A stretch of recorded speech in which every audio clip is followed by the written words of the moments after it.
just one item on our work session tonight before we go to an RDA meeting.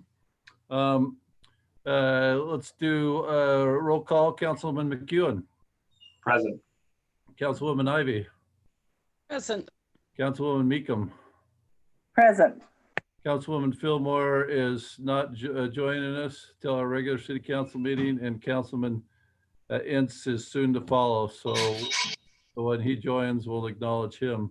So it looks like we have a quorum to proceed. There's something that I've been instructed by Leah that I need to read before I start this meeting. In accordance with Utah Code 52-4-207 of the Utah Open and Public Meeting Act, I have determined that conducting an electronic meeting of the Centerville City Council, it pops in and out, so I'm reading from a paper, with an anchor location presents a substantial risk to the health and safety of those who may be present at the anchor location. This determination is based on the facts and circumstances surrounding the COVID-19 pandemic. Considering the continued number of COVID-19 case counts in Utah, meeting in an anchor location presents substantial risk to the health and safety of those in attendance because physical distancing measures may be difficult to maintain at City Hall. That has changed. Before, you know, the governor had made a declaration. Now on a month-to-month basis, as local officials, we have to make that determination. And Leah had me sign that last Thursday, but I need to read that before each meeting. So that is taken care of. That was item number one. Leah, we're satisfied, right? Yes. Great. Thank you for your help. Number two, we're going to continue the discussion, which we were cut short on 2 weeks ago with the Weber Basin Water Conservancy District. We had a good discussion. We went a little bit over, but many of us felt the need that we enjoyed John so much that we wanted to bring him back again. So John, your great personality got you back into the meeting. I may need you. We didn't cover everything we wanted to cover. So we are going to continue that. So John, do you want to kind of lead into it from what maybe you didn't cover last time, or maybe some things you've thought of in the last couple of weeks? Yeah, absolutely. I once again just want to, voice my appreciation for being able to engage you guys in conversation on conservation programs and efforts that we can be, collaboratively engaged in discussing. I think, we presented a lot of good information in the last meeting that we had.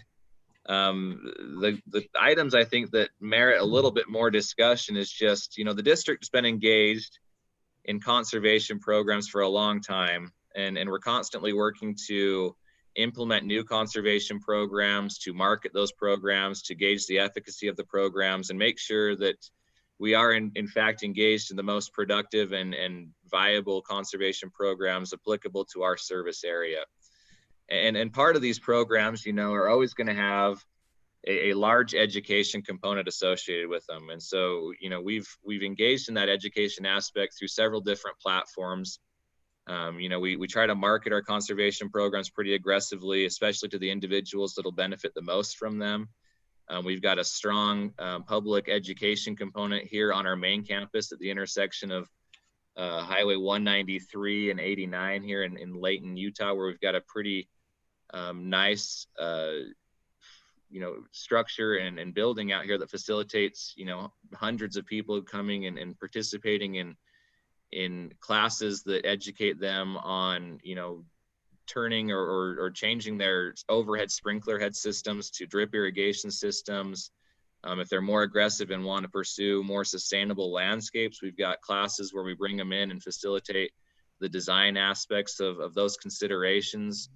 And we're constantly engaged in looking at, opportunities for new classes, and are currently looking at opportunities to engage with landscape contractors and designers to educate them on some of the principles that we're pushing for sustainable landscapes within our service area. So that's been a huge aspect of what our program's been, is that public education, making sure they're informed about programs that are applicable to them, and then just giving them the background knowledge to be successful in implementing some of these programs that we have. incentive programs. We mentioned this kind of briefly in our last meeting, but the district's been actively engaged in rebates. Specifically, our indoor rebates have been centered around fixtures. So a lot of times it's been the toilet replacement programs where we've essentially participated at the state level, providing funds to the Slow the Flow and the Utah Water Savers programs that, pay residents, $100 a toilet to go and replace some of those pre-1990 toilets with more water efficient fixtures. Generally we see those older fixtures can use 5-7 gallons per flush, and we get into today's market where, it's hard to find one that uses much more than, gallon and a half or so in those efforts. And so the indoor efforts have been focused around toilet replacement programs. Our outdoor efforts have been centered around smart controller programs and incentivizing and rebating residents on the purchasing and implementation and utilization of smart controllers that facilitate a lot of reduced waterings during the precipitation events and maybe the early parts of the irrigation season and the later times where it cools off and we don't need to see those frequent waterings like we do in the months of July and August. And so, as far as rebate programs, those have been pretty hot and heavy. As of late, we have started to engage in pilot programs with developers where they're going out and constructing new homes to incentivize the installation of we'll call them local scapes or sustainable landscapes within our service area from the get-go. And the reason we've started to prioritize those programs is that the cost benefit analysis shows that if we can get in there at the beginning before landscapes are installed and the money's been invested and get it done right the first time, that it's much more cost effective than going in and trying to incentivize somebody to do it a second time where they've got the removal costs associated with those programs, and it's much more costly.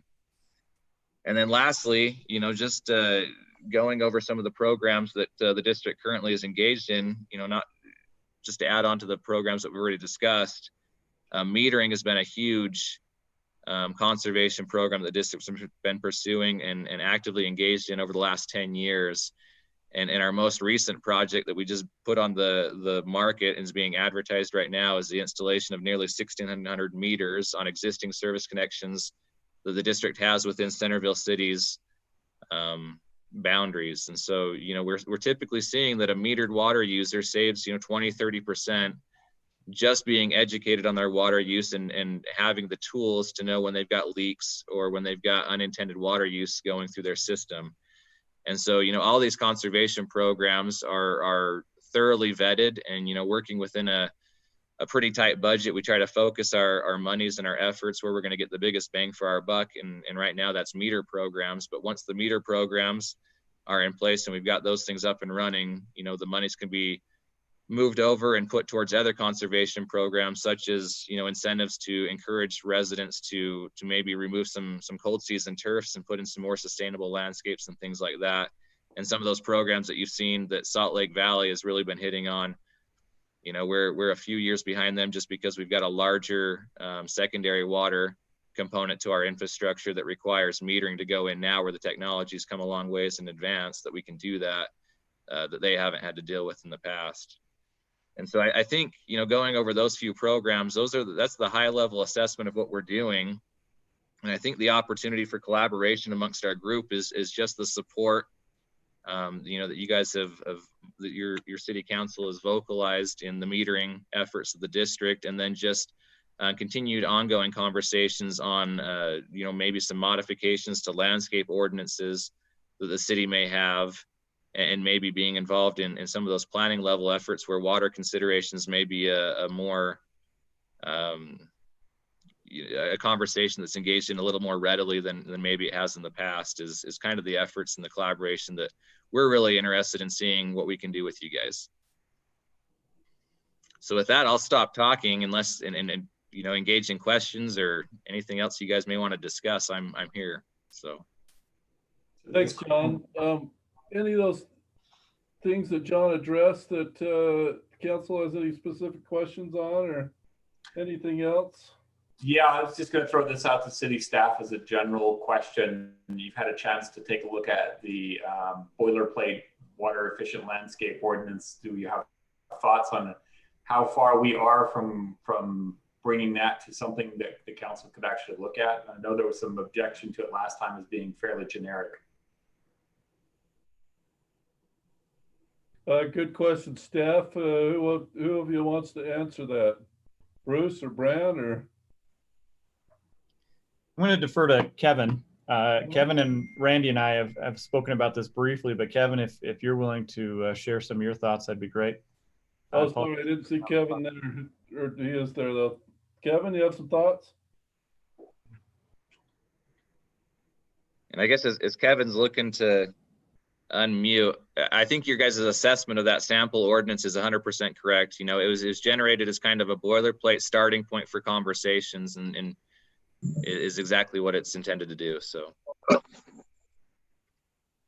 I guess while we're waiting for Kevin to come on, Lisa Romney, City Attorney, I think we've talked to staff internally, and yeah, it's a general ordinance, but certainly has to be tailored to Centerville. But we did do an analysis of our own municipal code and our zoning ordinance, and we mention or regulate our park strips 31 times in those two codes.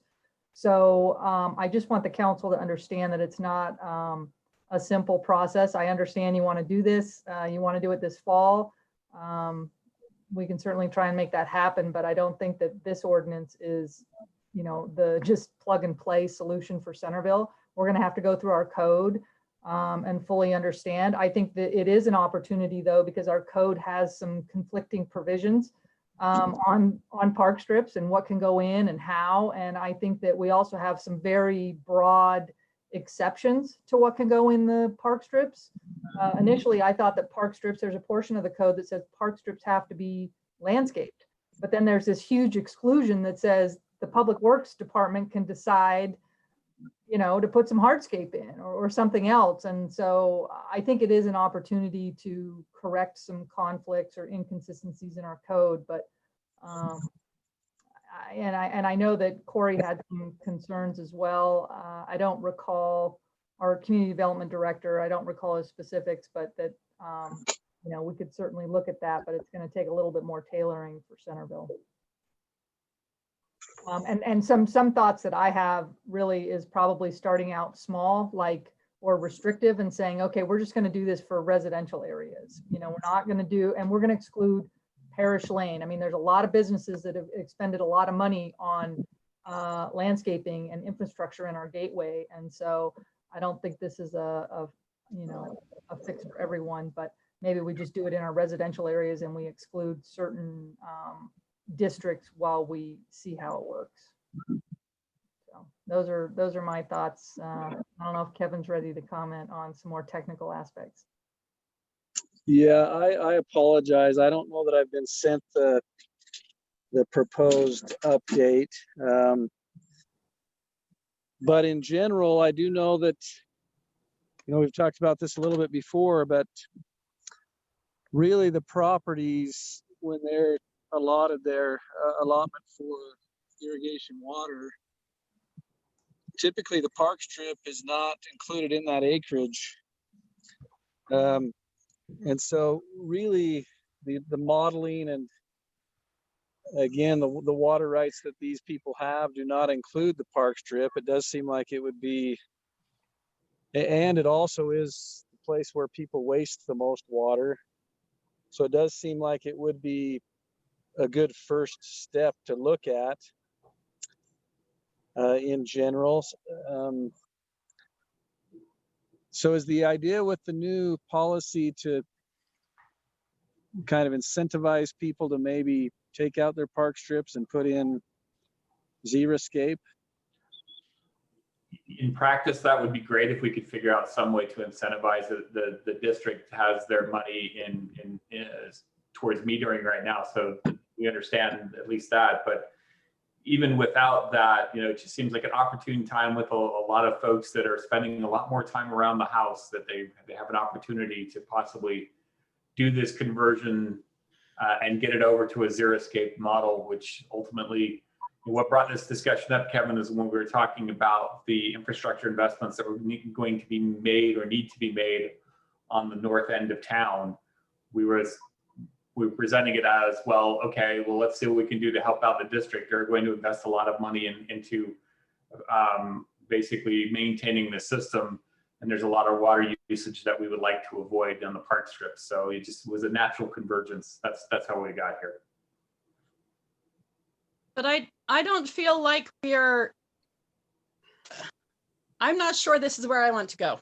I'll just be the unpopular one and say, I don't think it's the city's job to be an HOA. When I read the ordinance, I said, how many people are we going to hire to track when people move in so that we can track how long they need to get their stuff done, and then go out and monitor their systems and see if they meet the math to figure out how much water they're using, and then go back out to see when they've landscaped their backyards. I think it's government overreach. I think I'd much rather see a heavy education component included in the city newsletter, and say, hey, this is available. If you want to be good citizens and help with the water problem, then here's your chance. Well, I see where you're at, Stephan. I'm not sure it's government overreach to say we're going to give them options. They don't have, a ton of options right now.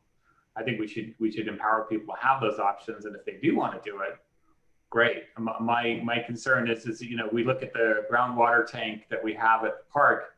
It fills at a rate of 300 gallons per minute, and Randy says that that's all basically runoff from people's systems. So we are discharging a large volume of water all the time into the streets. So if we have some folks who decide that they don't want to water waste, and they know that that's where, and I didn't realize that the acreage calculation for does not include the park strip from a watering perspective. That's actually interesting. Oh.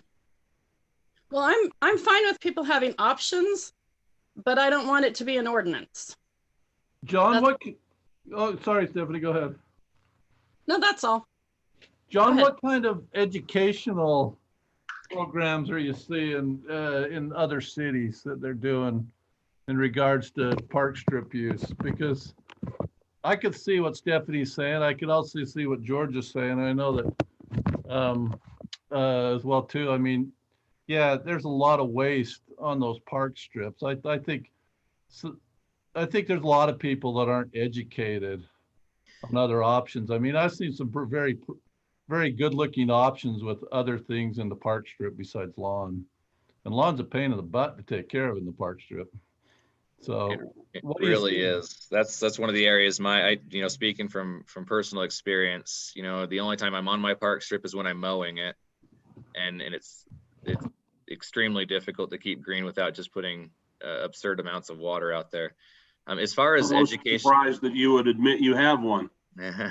I do right now, and it's because I'm in the process of convincing my wife that we can do something different out there, and I'm just about there. So it's pretty brown and beat up this year, but it's still there. As far as education that the district's engaged in, and I've seen other entities engaged in, it's a lot of, we've got local scape design classes and kind of flip your strip classes that we offer here at the district. Historically, pre-COVID, they were meetings that we'd hold here after hours, between 6 and 8 o'clock Wednesday evenings, where we'd allow people to come in and participate in those, exactly that, educating them on some alternatives that may be, more suitable for the application than what we've seen historically. We've moved those classes to webinars, so they're still available. We're recording them. They're on our website, where we allow people to participate real time. If they're not able to participate real time, they're recorded and available for viewing on our website. Obviously, as we get a little bit farther down the timeline of conservation programs, we will be incentivizing kind of landscape removal programs. I would just echo, I hate to have that landscape ordinance interpreted as a plug and play. Really, it was just here's some items that can be discussed and maybe some opportunities to address some ordinances. Obviously, we're very cognizant of not wanting to, we don't want to mandate things either. We want this to be voluntary kind of programs that the public participates in. And sometimes, you know, we got to be a little bit more aggressive is probably the wrong term, but we need to be more involved in educating people on what they can and can't do. And what we would really like to see, I think if this is a stepping stone into just encouraging people to at least, you know, evaluate alternatives, it would be more of an evaluation of the existing ordinances to make sure that those options are available to them, right? For example, where I live right now, I know I've got ordinances in place that say I have to have a certain percentage of cold season turf in my park strip and things like that. And sometimes, you know, the aesthetics and the sustainability aspects of it, it's things that need to be discussed, but it's not uncommon for me to review landscape ordinances in municipalities throughout our service area and find that, you know, they just don't have the option of doing anything other than cold season turfs in those park strips. And so, you know, the first step I would say is exactly what you, Councilwoman Ivy and McEwen are saying is, you know, let's review those ordinances and make sure that the options are at least available for those individuals that may want to take part in programs that we're going to be utilizing in the future and things like that. John, do you have any success stories where you've got metered customers that have done a flip on the strip and you can say, okay, here was before and after, both here's the aesthetics before, here's after, and here's what it was when not just estimated, but an actual, here's what we got from a customer meter? Yeah, absolutely. So we've got actually one of our staff members here. He lives just down the street, and he did exactly that. He had he's not in our service area with our retail secondary system, but we went and put a meter on him because he was going to do these programs and kind of, you know, do that the design alternative on his park strip. He went in there and had a couple years worth of meter data on his park strip. He flipped it and put something else in there, and the volume of water he documented, I think, was in the 7,000 to 8,000 gallons being saved a year. Now, 7,000 to 8,000 gallons, recognizing the typical quarter acre lots probably using in the neighborhood of 40 to 50,000 gallons, it's a step in the right direction. And, Clark, to your point about education and stuff, when we get to that point, if we do the review and we open up a couple options, I'd love to have those testimonials available on the website and say, look, this is not a theoretical, this is what actual savings look like for your community. And of course, we can get it into some sort of graphic that represents how many, whatever other units of that water usage that becomes. Absolutely. And that's not assuming, like in my yard where I let the neighborhood kids mow my yard, and then I realize that I've got a broken sprinkler 4 days later because there's a brown spot, but I'm not outside at 3 a.m. to watch the geyser. So right, those are the kind of things I'm hoping to avoid in the future. Not just for me, but I've seen that many times when I walk around. Yep. So just so that we know, and I'm sorry, because I know George is very passionate about this one. I think about George when he said he came to Centerville and drove around, and what a wonderful town it was and how it looked. And I feel like if we start changing the park strips, I would rather do education on watering and how to water and when to water and not so much water. I've driven around a lot in the last 2 weeks looking for park strips. I've looked at, and there are several in Centerville. I was surprised how many there are. And then I talked to some landscape guys, and they're like, you put grass out there and it's hard to keep up. But you put your weed barrier and your gravel, your whatever you're gonna put, they're saying to me within 2 to 3 years, you're gonna see it looking unkept because you mow your lawn every week. So you just mow your park strip. But you mow your lawn, you're not going to necessarily go out and weed your park strip.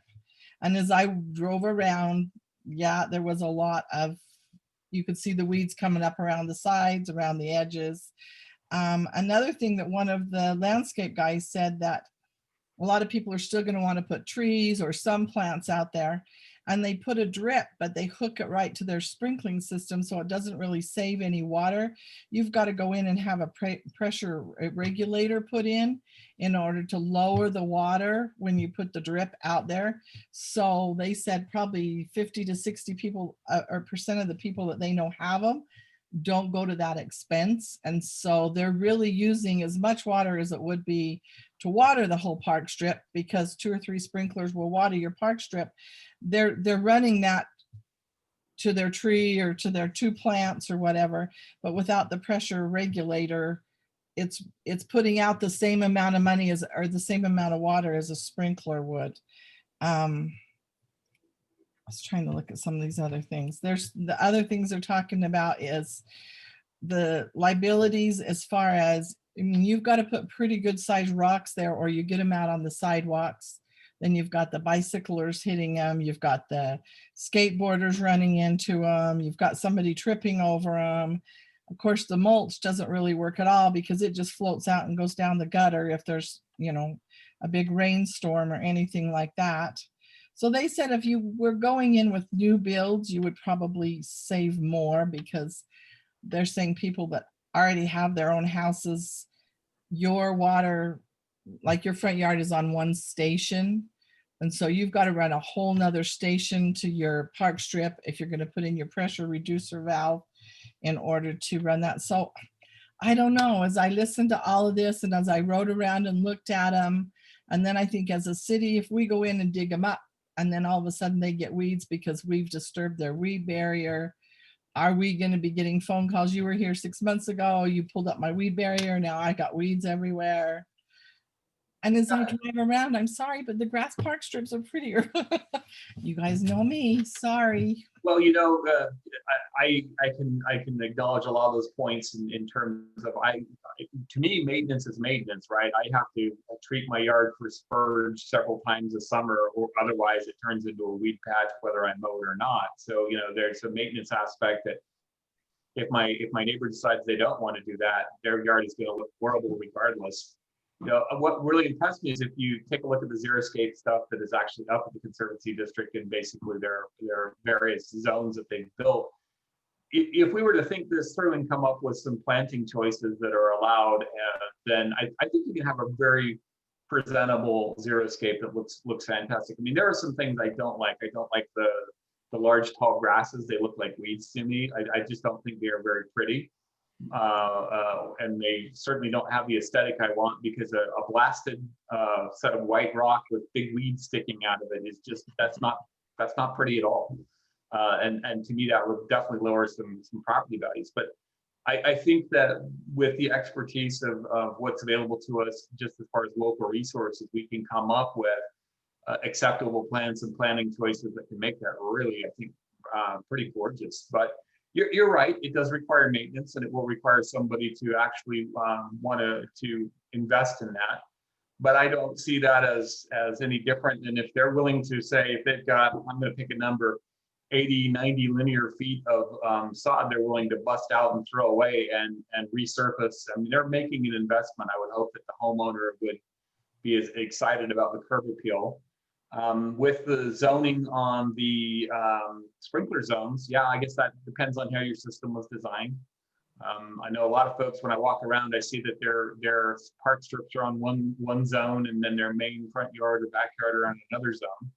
So yeah, there would be some work, but it can't happen all at once. This is going to have to be a gradual process. And I think if we're not thinking ahead when the metering comes in, and then we get into the situation of now metering becomes enforcement, we're going to start billing you for all the acre feet you're shooting into the street, and there's no options by that point, and there's no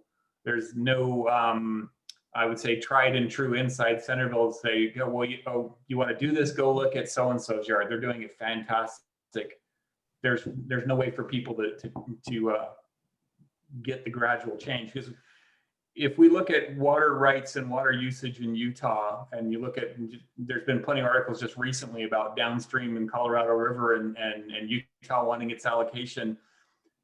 This problem doesn't go away. It's going to be, we have to get smarter about how we're using the resource we have. And, you know, it's not going to be solved by allowing our current habits to continue. We've got to give people the option. And it may take a while before people go, yeah, I really don't like paying whatever X fee is for going over the meter rate. Now we're talking several years down the road, because we've got to get the metering in, we've got to get that first couple of years of the mental education going on, and then you've got to go to enforcement. But I think it doesn't hurt us to look that far down the road as far as our ordinances and the design we're doing. John, one thing does, I would recommend, if I could just make one suggestion, is, let's say, for example, we have a new subdivision in an area that, you know, we're kind of hurting for water pressure or for irrigation source or storage. One thing we could do, we've used in the past a cross section where maybe we do an 8-foot sidewalk up against the back of the curb. The first 4 feet is used for utilities, meter boxes. The outside 4 feet is used as the walkway. We've used this cross section before, sometimes on Main Street, or areas where maybe people don't want to have the landscaping. And then they put the trees and the landscape, of course, the grass at the back of the sidewalk. That's something I would recommend looking at, maybe for new development or redevelopment, because it is kind of a nicer, cleaner look of just 8 feet of concrete. It's maintenance free, you know, for 30 some odd years or whatever. But how do you do 8 feet of concrete and still have the utilities underneath? Isn't that self-defeating? The meter boxes can go in the park strip still. A lot of the gas and power lines are on the back of the sidewalk. The park strip is used sometimes for the gas line, perpendicular to the curb and gutter. But we have used that to detail in the past in some areas, and it works fairly well for areas that don't necessarily want to upkeep a park strip.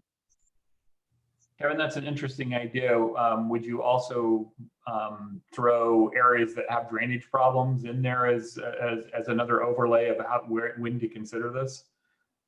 You know, if we're shooting all that water into the street and it's just going to end up in my neighbor's yard down the way because they've got the worst drainage, I'd like to see if that applies in the design. Are you saying additional drainage because of the additional hard surface? Well, no, not necessarily for the hard surface. I'm looking at, as we're redesigning, if we're basically removing, if you're having 8 feet of concrete, you're effectively removing that water need.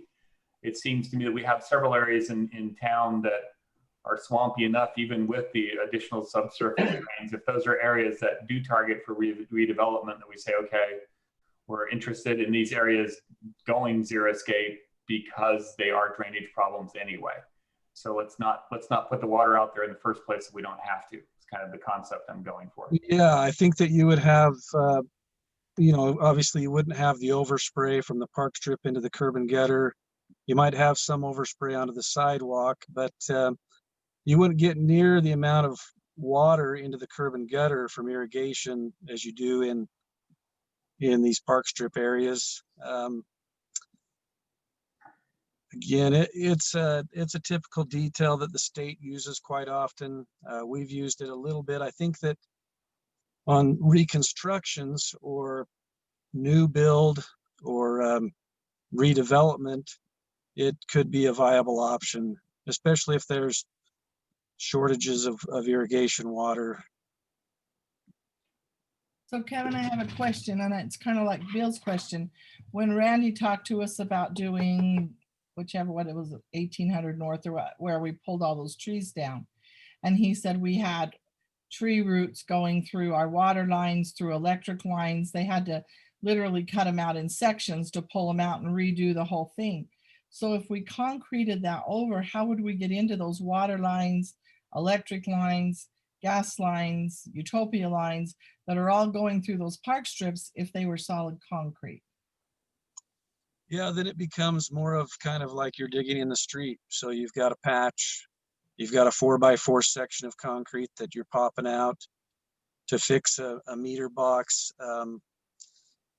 You know, sometimes in some of these bids, we found that removing and replacing landscaping can be as expensive as removing and replacing asphalt, or, you know, concrete's a little bit more, but in essence, that's what happens. If you've got to fix a meter, you've got to remove and replace a 4x4 section of, it's almost like removing and replacing a section of sidewalk.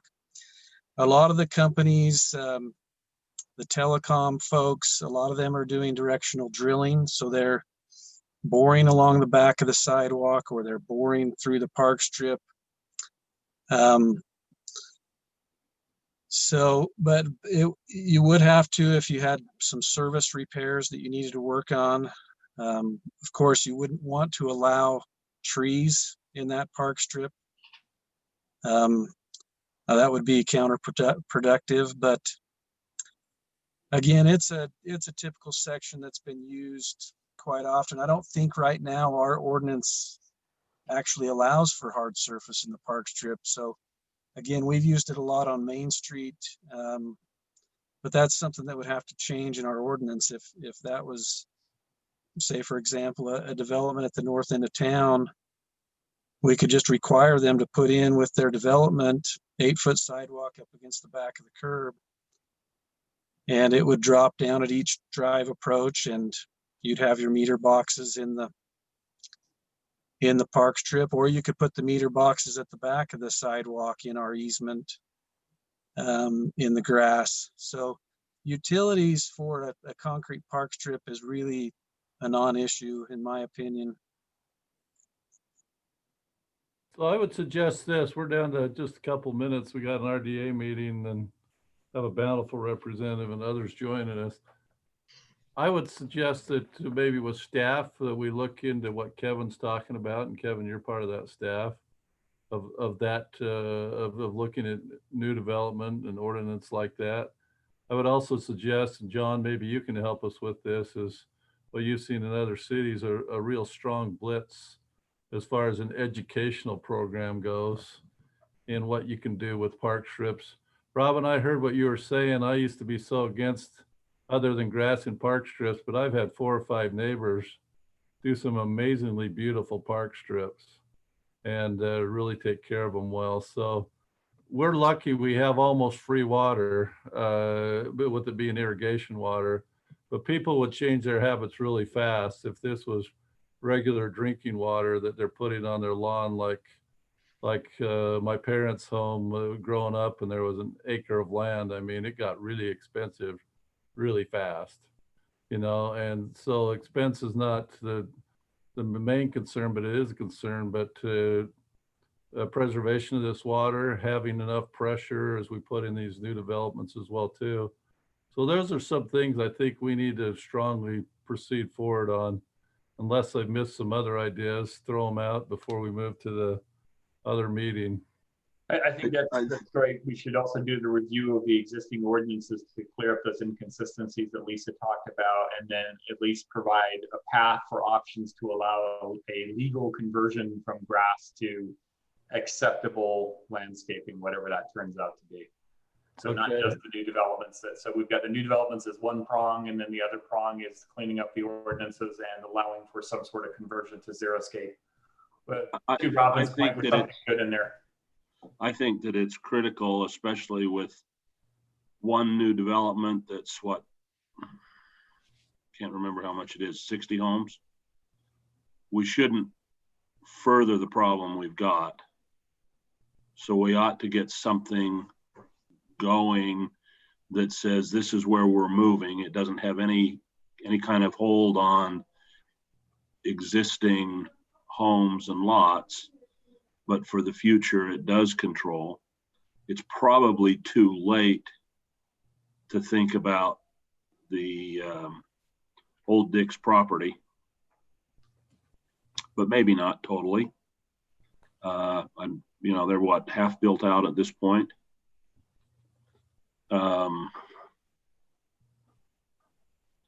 So I think it is something that has some urgency. So staff, you have your action plan of, and we want to get on it quickly, it sounds like. So If there's nothing else, I'll look for an adjournment from this meeting, and then we'll go into our RDA meeting. I do have one other question, one other request of John. Okay. Could you send us back an email? Maybe just send it either to the mayor or to Brent. You went through a number of things. What are the first, second, third, fourth priorities for your money for us to integrate into our conversation? Absolutely. Thank you. He's taken copious notes, so I think that's going to happen. Thanks, everybody. I'll look for thanks, John, for joining us. I'll look for a motion to adjourn, and we'll go straight into RDA. Motion to adjourn from the work meeting to the RDA meeting. Second. All in favor? Aye. Aye. Opposed? Great, thank you. All right, welcome everyone. We're almost on time. We're just a minute behind. So we're joining in the redevelopment agencies of Centerville City and Davis Center for the Performing Arts Administrative Control Board meeting agenda. Administrative Control Board. The agenda I'll cover in a second. So we have, who do we have here? We have George McEwen, Stephanie Ivy, Bill Entz, Richard Higginson. He's part of the board. Robin Meekum, myself. So I think we have a quorum, right? And did I miss any other board members? If so, speak up. Okay, so great. Thank you everybody for joining us. The first thing on the agenda is I have to read the electronic meetings without an anchor location disclosure in accordance with Utah Code 52-4-2074 of the Utah Open and Public Meeting Act. I have determined that conducting an electronic meeting of the Centerville City Council with an anchor location presents a substantial risk to the health and safety of those who may be present at the anchor location. This determination is based on the facts and circumstances surrounding the COVID-19 pandemic. Considering the continued number of COVID-19 case counts in Utah, meeting in an anchor location presents substantial risk to the health and safety of those in attendance because physical distancing measures may be difficult to maintain at City Hall. Thank you. All right, let's go to item number 2. This is the use of theater reserve funds for the repair of the building and HVAC system. I would imagine that Bruce and Jansen, you guys want to tell us a bit about that and answer any questions? I can give you a little just background, catch you up. We met and talked a couple months ago, I think it's been now, about some boiler issues. And if you remember last winter, they had both the boilers went down, and there was some appropriations for money to repair and get one of the boilers up and running. And they were able to use a few of the parts off of one of the boilers to get the other one going. And now we're into the process where we're replacing that one boiler that wasn't worth replacing. In addition to that, we've also solved some problems to make it so that these boilers will give us a much more life in adding an expansion tank. Just a quick summary, the previous boiler system, each time a room or area would get up to temperature where it was set for, the water flow would be turned off. And so the more rooms that got up to the temperature they were supposed to be, the less water is circulating back to the boilers. And that water that comes back to the boiler is what keeps it at a more even temperature and cools it down. And so the boilers were constantly going from heat and cold extremes. So once the rooms would start cooling down again, the boilers fire back up and they'd get really hot, and they'd send out the hot water and it'd warm up the rooms. As soon as the rooms are warm, they shut off the flow, and the boiler would then cool way back down again until it got the sensor to heat back up again. With an expansion tank, all the boiler does is keeps that expansion tank at a steady temperature. And then the need for the water going out to the different areas comes off of that expansion tank. And this keeps a constant flow with constant pumps keeping the boilers so they're not having those extremes, the extreme heat up and the extreme cool and the extreme heat up and then cooling down again. Anyway, so that gets you up to where we're at. You approved the replacement of this boiler, and we're now got all of the equipment in place, and they're still doing the electrical work and some of the finishing up on the labor. And I think this is being brought before you just so that the both boards are aware of the process, and that the money that was approved earlier is now starting to be spent. Thanks, Bruce. The person that's joining us from iPhone, is that another board member from Bountiful? Richard, is it just you from Bountiful with us, or is there anybody else? When Leah first reached out to us, it was just me, I believe, because Chris Simonson couldn't be here. Okay. So I don't know who iPhone is. Okay, that's not Chris then. Okay, I just want to acknowledge Chris if he was with us. Jacob, money-wise, I noticed on the agenda that this was initiated. Do you want to talk about the reserve funds at all? Anything that the board needs to know on the reserve funds? We will need to amend the budget in the future for the RDA, but I figure we do that about the same time that we get the actual property tax dollars. Because we only appropriate at this time about 110,000 to be used of the theater reserve funds. This exceeds it. And then at the most it'll be 10,000 for the emergency, the glycol leak. So in the future we will need to amend it, but the fund as a whole has close to $800,000 in it. So we're fine. We have the funds to cover this. Well, I've got a question, and it's not in any way meant to be denigrating to staff. I just want to know, because this isn't the only building we're ever going to build in Centerville. This seems like a miss. How do we miss that we needed an expansion tank? Is this just we didn't know, or what brings us to the point of not having this in the original design? I can tell you what the engineer that we had do the evaluation, all of the plans met the specs that the boilers were asked to, are supposed to function within those specs. It just is not ideal.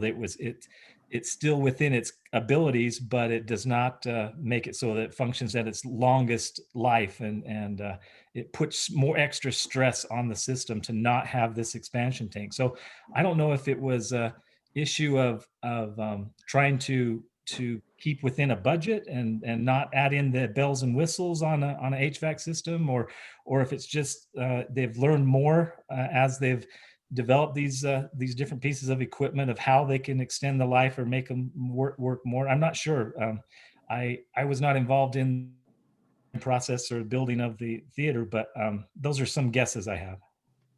Jansen, do you have any thoughts on that? I mean, this is really more just investigational. I'm trying to figure out if there, we've obviously learned something from this on this system, and if we do build another municipal building in Centerville at some future date, how we make sure this knowledge is not lost to the September 1st, 2020 council meeting, and that we know that, as Bruce says, that might be an extra, that there's a reason why, and that we capture that knowledge. Yeah, I too wasn't in the middle of the building process. I know that over the years we have had some challenges with these systems. It's difficult sometimes. You get somebody in to take a look at it, and everybody seems to have their idea about what's the best fix for it. We actually did some repair on these systems earlier on, when, I don't know if you remember, that we had some coils that shocked and broke probably 4 or 5 years ago. And there was some additional work done then to try to manage this idea of the amount of temperature that the water was going to one way or the other. So I think as you look at this new system going in, they're looking at it and trying to maximize and do the best they can to take care of it. That's a great question, George. I don't know. You know, it seems to me that each system kind of is a little bit different. So, you know, looking at each one of them and trying to find somebody who can really give, you know, a best case scenario kind of recommendation. I don't know how to get to that. Yeah, because I'm not opposed to spending the funds on the new system. I just want to make sure that if we declare this the gold standard, we capture that going forward. And if we're not at the gold standard, if there's another piece we actually do need, then I don't want to be watching a council meeting sometime in the future as a sleep aid with a new council 10, 15 years down the road talking about boilers because we missed something besides the expansion tank that we needed. Do we think we've got all the pieces we need? The comment from the technicians is that with the new boiler and with the way they're managing the water, the idea is to utilize this new boiler as the primary boiler and utilizing the one that we have as a secondary, which should extend its life substantially. That's been the conversation. Like I said, that's probably not my bailiwick. Bruce has probably got some maybe better ideas as far as the functionality of that kind of equipment. I can tell you as the installers were talking to me about the solution and explaining how it will improve the system, they said that they had just finished doing this for the city of North Salt Lake, and they've also up at the University of Utah that they had run into these same problems where they'd been burning up their heat exchangers, their boilers were not giving them the life and they were burning out, and he says this has been a great solution for those areas also. So I kind of wonder if maybe it's the HVAC industry's learning that, hey, we need to start including these in the original designs and not going back and retrofitting systems.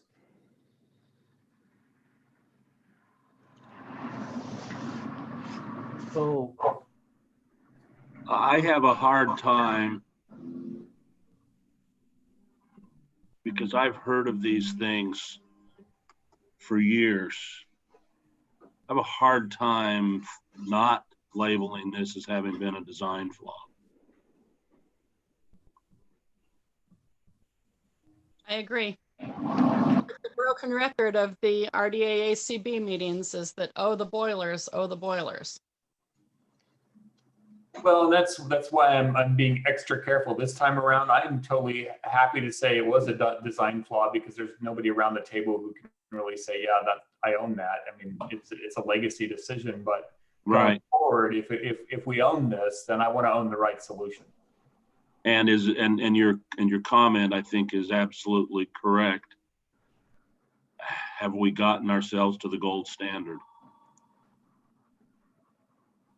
And so you're going along the lines of, if we're spending $120,000, are we making sure we don't have a design flaw or some sort of warranty or something, right? Precisely. Correct. I'd rather spend 150 and know that I have it done than spend 120 and think that I have it done. So what do we know about the new one at 120? Is there going to be a design flaw in that like we had in the old one? Jensen, Bruce, I mean, I know you can't guarantee, but is it a better system than what we got? To the best of your Parks and Recreation Director's knowledge, the HVAC design is much, much better and has improved all of the flaws that used to exist in the boiler system. But you're asking you're asking someone who knows quite a bit about trees and grass to give you an expert opinion on an HVAC system. What kind of warranting or professional statement is the designer willing to make on this? I mean, are they willing to put their professional engineering stamp of approval that this is in fact the correct design, best in class design? They actually do. They do put their stamp. So the first thing the engineers looked at when we pulled out the plans is to see who was the engineer that stamped the original plans. So yeah, they do actually put their name and their credentials on the line when they approve their engineer's stamp on there.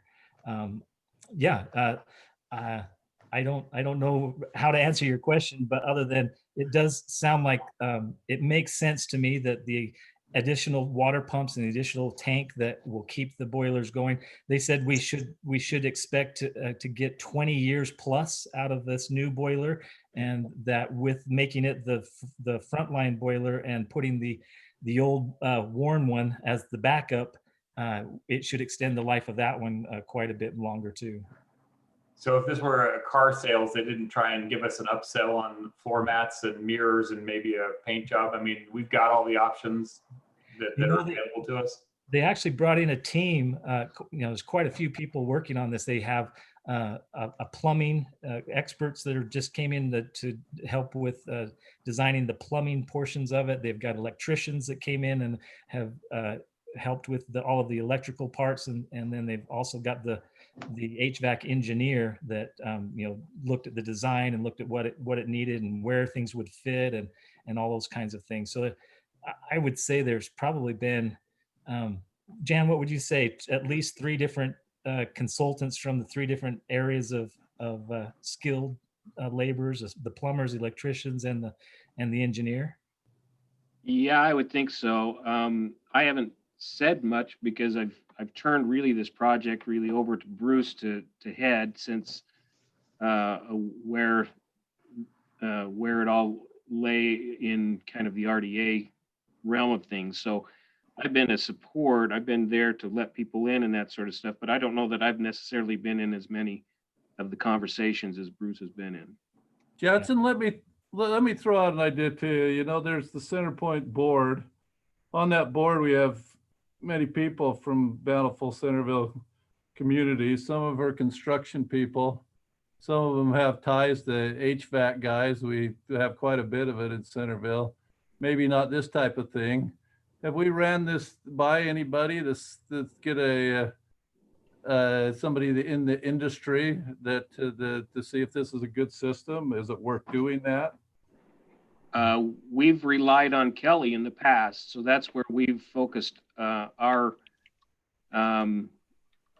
consulting as far as that goes. So we have not drawn any additional people into that conversation. Okay. So when Bruce says there's 3 different professionals that are giving it a stamp of approval,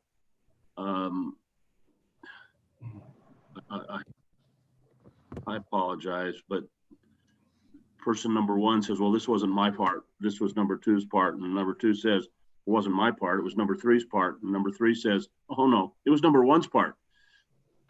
Can we get someone to take overall responsibility? And if we have to pay someone a little bit more so that we know whose name is on the hook? I might have confused you, Bill. That the American Mechanical Systems is who we've contracted with for this project. American Mechanical Systems has brought in their plumbing specialist, their electrical specialist, and also their engineering engineers who I have met with, these different consultants that are all working for American Mechanical Systems. So American Mechanical Systems is who we have contracted with. They're the ones who we're paying the bill to, and they're paying their subcontractors and things out of what we pay. So that's who we would have on the line, is American Mechanical Systems, our HVAC. And Lisa, are you happy with the warranty that they're giving us?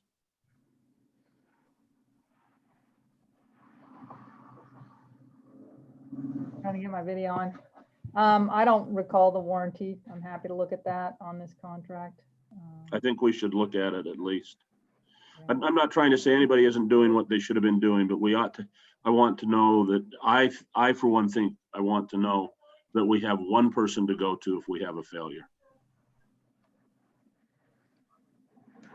And I'm kind of echoing where you're at, Bill. I don't, like I said, I don't mind the expenditure, but I want to do it. I want a one shot that's going to really get us that 20 years. So I'm glad that we're getting very close. I think we need to go ahead and do it, but we need to make sure that we have a warrantable type relationship. So do we have a motion based on some of those stipulations? Well, we've been, Richard, what do you think? I mean, a lot of the Centerville contingent's been doing a lot of talking. What do our friends in Bountiful think? I wondered at first why there wasn't another bid sought, or maybe multiple bids sought. But being the newcomer to the group, I don't really have experience with how things have gone in the past. So I thought I'd just try to listen and learn. And I think that it's wise what Mr. Entz has recommended, that we have a person that's responsible for the design and ultimate success of the project, so that if there are continuing problems, we can go back to them in the future. But I'm happy to approve the expenditure, but I have very little experience to base it on.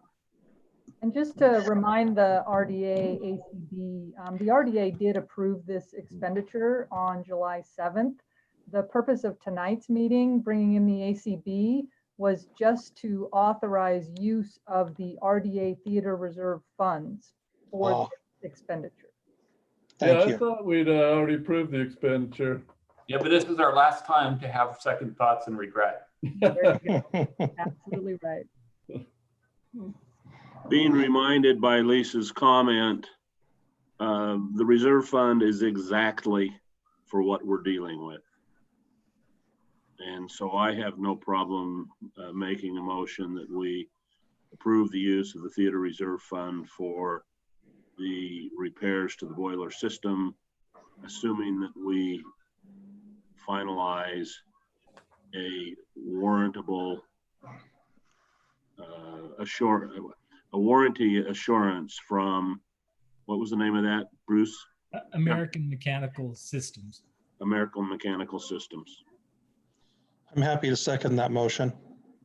We have a motion and a second. All in favor, aye. Aye. Opposed? Okay, let's do one other thing. Thank you. Minutes review and acceptance. Oh, hold on, Mayor. We also need to approve use of reserve funds for the glycol leak. Okay.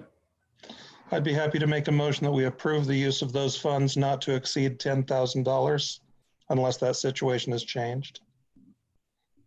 I'll second. We have a motion and a second. All in favor, aye. Aye. Opposed? Okay, do we have to prove anything else, Jake? Nope, that's it. Okay, let's go to the approval and acceptance of the minutes from March 4th, 2020. Any changes? If not, do I have a motion to approve those minutes? Make a motion to approve the minutes from March 4, 2020 as prepared. Second. Motion is second. All in favor, aye. Aye. Opposed? Thank you. Richard, you can stay with us if you want, but we're moving from administrative control board to our RDA meeting. I wish you all a great evening. Thanks, Mayor. Thank you for joining us. You betcha. All right, let's move to the RDA only business. I was going to say thanks, Bruce and Jansen, for letting us grill you on this just one last time for an "Are you sure?" It wasn't, like I said, it wasn't just I want to do this once. So I wanted to make sure we didn't miss anything. You know, as we've talked over the years, this has been a challenging part of this. So we appreciate the concern and appreciate all you guys do. Thank you very much. I'm going to duck out, though. Thanks, everybody. Thanks, Jansen. Thanks, Jan. All right, let's go to Parish Creek Business Park discussion. We had a little bit talk about this in the past. I have on here, Jake, you initiated this. Are you talking about it or somebody else? Yeah, I'll talk about it. I've been working with Stewart Construction here. So I'll give a brief background, and I apologize if I overgeneralize. I'll just take 5 minutes. We're talking about the Bernard Creek CDA. Just some history. In the beginning, Bernard Creek borrowed money from the parish gateway in order to install the infrastructure. And so there's been an O2 account out of the Bernard Creek to the Parish Creek up until last year. So just that's kind of the framework of where it is when it comes to money. Now, in the past, one of the oldest projects in the CDA is the Parish Creek Business Park. And there was an informal agreement between Stewart Construction, Rimini Properties, and Steve Thacker and staff. Cassidy was one of them, that there would be money available from the tax increment generated on that property to install some public infrastructure. The main thing was a pathway along the canal on the south border of the project that would connect to 1250 West. There were some obstacles to that, mainly that the best place for the trail was on the south side of the canal, which is not owned by Rimini Properties. And so Steve Thacker, as well as Cassidy, had a conversation. You see that in the email, but they felt that it would be better use of the funds instead of having that trailway to use those tax increment and develop the 1250 West connection with Legacy, so part of the regional trail system. So that original agreement was withdrawn, but instead they were told to support the aims of the CDA, that there could be some tax increment generated from that property refunded to that property for the development of some public infrastructure, improving the wetlands, some of the interurban trail. And so that's the point that we're at to now. If you look here in the summary, there's a list of those improvements as well as proposed improvements. So I separated the two out, mainly dealing with storm drain and wetland improvement. And the total is 125,581. This Stewart Construction had a conversation with the Planning Commission showing some betterments that would help the CDA as a whole. And you see those proposed embellishments here for a total of 18,348. So it's some realigning of the trail system, a picnic area, covered picnic area. And so the proposed agreement is to refund the total 125,581 now, 18,348 after it's been done, and over the time of the Bernard Creek CDA. And I've outlined some ideas here, kind of similar to what we've done in the past. If we were to pay them 50% of the tax increment that they generate, and then there's the up to number of that 125, and then the additional 18 later of 143,928. And that's the real basic, that's where we're at. This is what they're asking for. This is the conversations that they've had in the past and what we're able to do with Bernard Creek. Now we are able to do that. Right now that they are generating about, what did I say in there? About 7,000 in increment. Oh, it's 9,000 in increment as it is right now. And they've done that for a couple of years. So the value is only going to increase on the property in the future. So obtaining that 148,000 probably will not take the entire 15 years of what's left in the Bernard Creek CDA. So with that, I'll leave it up to you guys to discuss, ask any questions. And I believe that we have Ken Stewart. Are you here on the phone? Yes, I am. I am. Thanks, Jacob. That was a good summary of where we were at. And when we had talked to Steve originally, I guess there was money borrowed on that. And so he was going to try and shift some things around. And I think that's where we're at now. I think you summarized it well. So let's open the questions for Ken or Jake, any of the directors.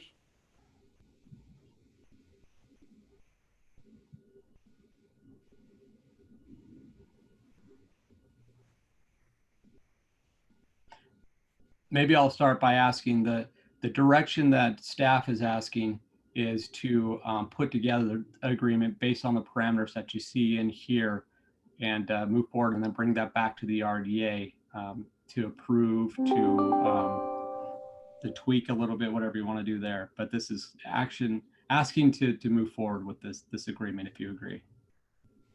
So yes, that's the recommendation in writing as well too. That we authorize staff to move forward with formalizing an agreement between the RDA and the Parish Business Park, Rimney Properties LLC. So unless there's comments or some questions, is there someone who wants to make a motion to have staff move forward in doing that? I'm more than willing to make a motion unless someone has concerns they would like to raise first. Make your motion, and I'll also ask if there's any further discussion based on how you make your motion. Okay. I would make a motion that staff be directed to continue the discussions and come to an agreement with Rimini Properties with regard to the storm drain agreement, or storm drain system as outlined in the attached information. Do I have a second to that motion?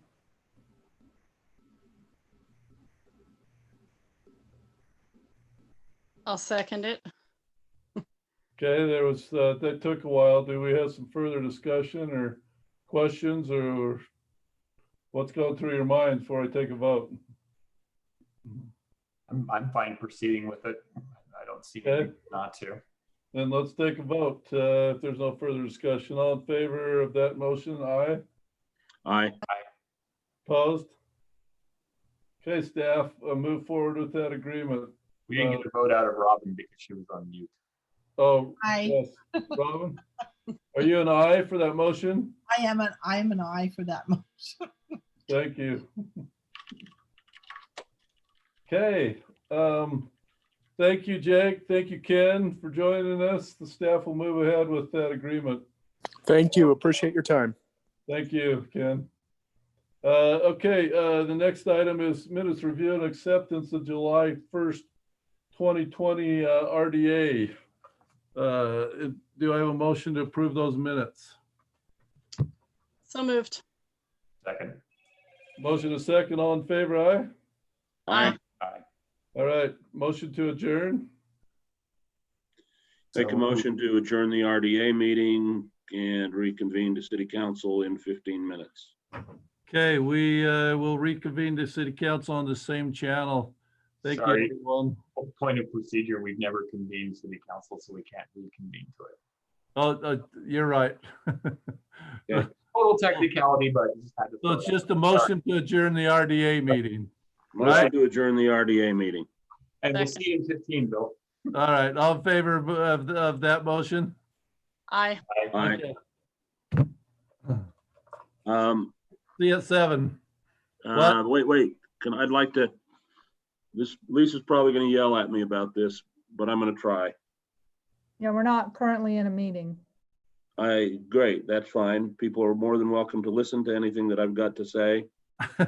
I'm wondering if anyone in this group would like to join with me in creating a fund to cover a portion of the costs of a support your police sign that could then be offered at a significantly discounted price to Centerville residents. I I'd would. like to get 500 or even 1,000 signs out there and around. I've been trying to find a sign and have not been successful. I know there are a few of them around. I'm talking to Kyle Green about printing them. This would not be city business. It would be some of us putting something together, and then people can come to me and get them. I think it's a great idea. Yeah, Bill, count me in. You just tell me what you need as far as funds. Okay. I'm in too, Bill. Okay. Gee, and Lisa didn't object. Yeah, next time just don't do it on city. Well, it's hard. Since we're not coming to City Hart, it's hard to get these people together. But I apologize. Hey, incidentally, I will send each of you an email with what I come up with. that sounds great. I know there are a lot of citizens who would like it. Yeah, and I Incidentally, we did as a group commit to put a sign at Lee Scabland Park. And Dixie reached out to me and said, what do we need to do that? And I didn't have a good answer for her. Robin, where did you get the interim sign done for Smith Park? In my backyard. Bruce and I just spoke about that at our meeting last week, Stephanie, just so you know, we're on it. We need to do something sooner than later. I believe you asked me about this 3 months ago and I wasn't sure of the process and where we were. Now I have a better understanding because anyway, we're on it. Awesome. Okay, great. If there's any more, bring it up doing mayor business or city manager business. I don't want it coming down our throats. All right. Talk to everybody in a few minutes. Join for council in a bit. Okay. Do we have to sign out? No, same channel. Okay.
Leah, can you start my video? Since the host has stopped it. Oh, perfect. I think we're gonna have to give Paul the most sharp dress award for the entire meeting. That's right. Well, thanks to you, you provided the clothing, so. I don't know why I'm so dark. My lights are all on and my room is light. But you're backlit, so you have a stronger light source behind you than it is what is in front of you. Oh, so it's because I got a window behind me? Yep. And an ocean. Well, Yeah, you've been doing some serious tanning. you're just jealous. I just want to remind you all that you are live on YouTube right now. Just okay. a reminder. We're not recording yet, but it does say live on YouTube. It is So 7 while we're live, we can say happy birthday to Chief. Yes. Birthday. Oh my goodness. Happy birthday, Chief. Happy And birthday. congratulations on your walking. That was awesome. That was amazing. Thanks, it was good. It was a good experience. Really good. Enjoyed it. 49. I missed something. Walking where? He's walked every paved road in Centerville this summer. Oh my. In his full uniform. And he'd like you to do it next. I don't have a uniform. In my uniform, I'll get you one. If I can find the uniform, I'll do it. That makes Mackenzie and the chief the only people who've ever done that. Say what? So Mackenzie and her street survey and you are the only ones I think that I know for sure have walked every mile. I thought about her quite often when I looked at the sidewalks and saw all the painting on them. I thought, well, yeah, she's done this. Zed might have a uniform big enough for me, so let's check it out. I want to see the mayor in the uniform. All righty. Welcome to the Centerville City Council of September 1st at 7 p.m. We welcome all that have joined us, and we imagine that there may be more than what I see on Zoom on YouTube, and we welcome all those as well too. Let's do a roll call first. So Councilwoman Meekum. Here. Councilwoman Ivy. Here. Councilman Ince. Present. Councilman McEwen. Here. And Councilwoman Fillmore. Tammy, unmute, acknowledge you're here, or put thumbs up or something. There you go. Tammy, welcome. You there? Left. Oh, we see you anyway. What's the deal that Tammy and Robin switched locations? I guess so. All right, since we have all 5 council members present, we do have a quorum. That means that we can do a meeting.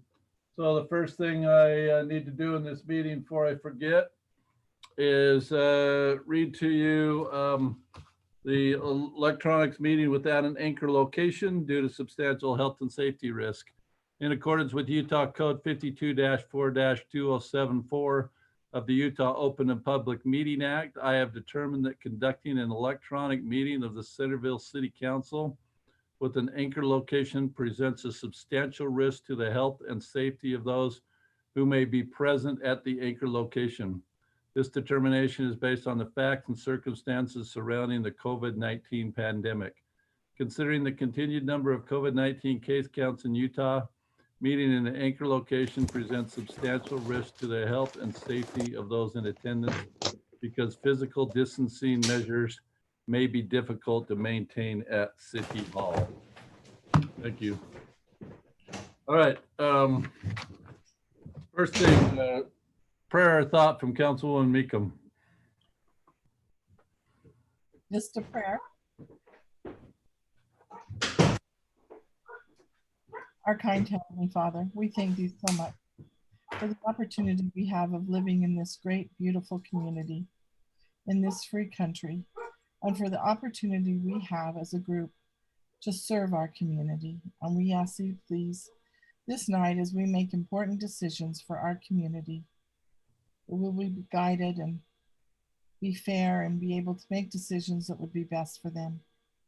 Heavenly Father, we ask you to bless our great country and actually the world at this time with so much illness. We ask you to please bless those that are doing the research to find the answers to the COVID-19, that we may be able to go back to living and enjoying the lives that we had previously. We ask you please to bless the leaders of our country, and please keep in mind and protect our first responders, both in our country and in our city, and we are so grateful for them.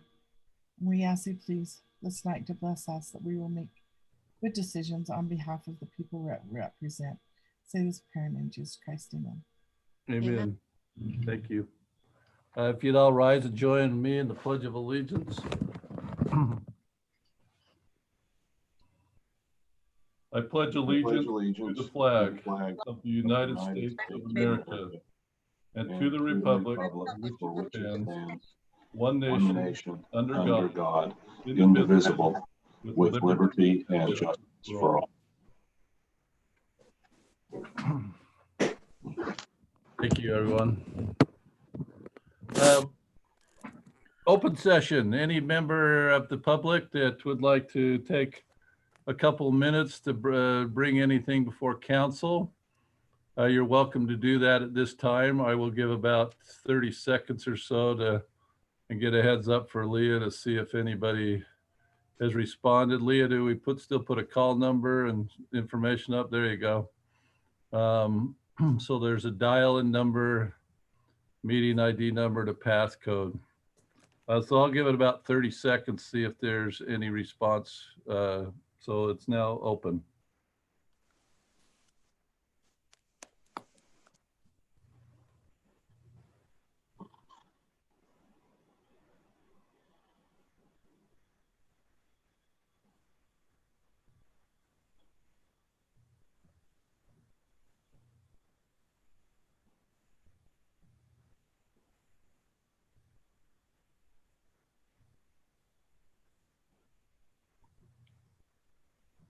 Seeing no response or hearing no response, Leo will let me know if there was, but it doesn't appear to be any. Then that open session is for comment is closed, and we will move on to the business part of the meeting.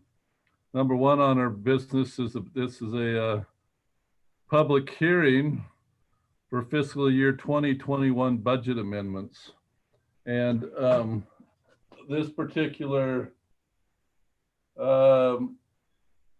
discussion was initiated by staff, and Jake Smith has put together some numbers for us.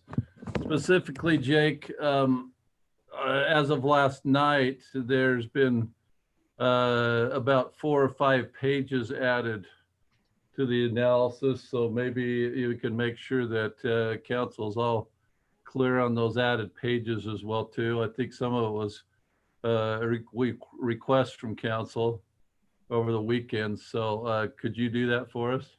Yeah, so I'll explain some of the attachments that we have here.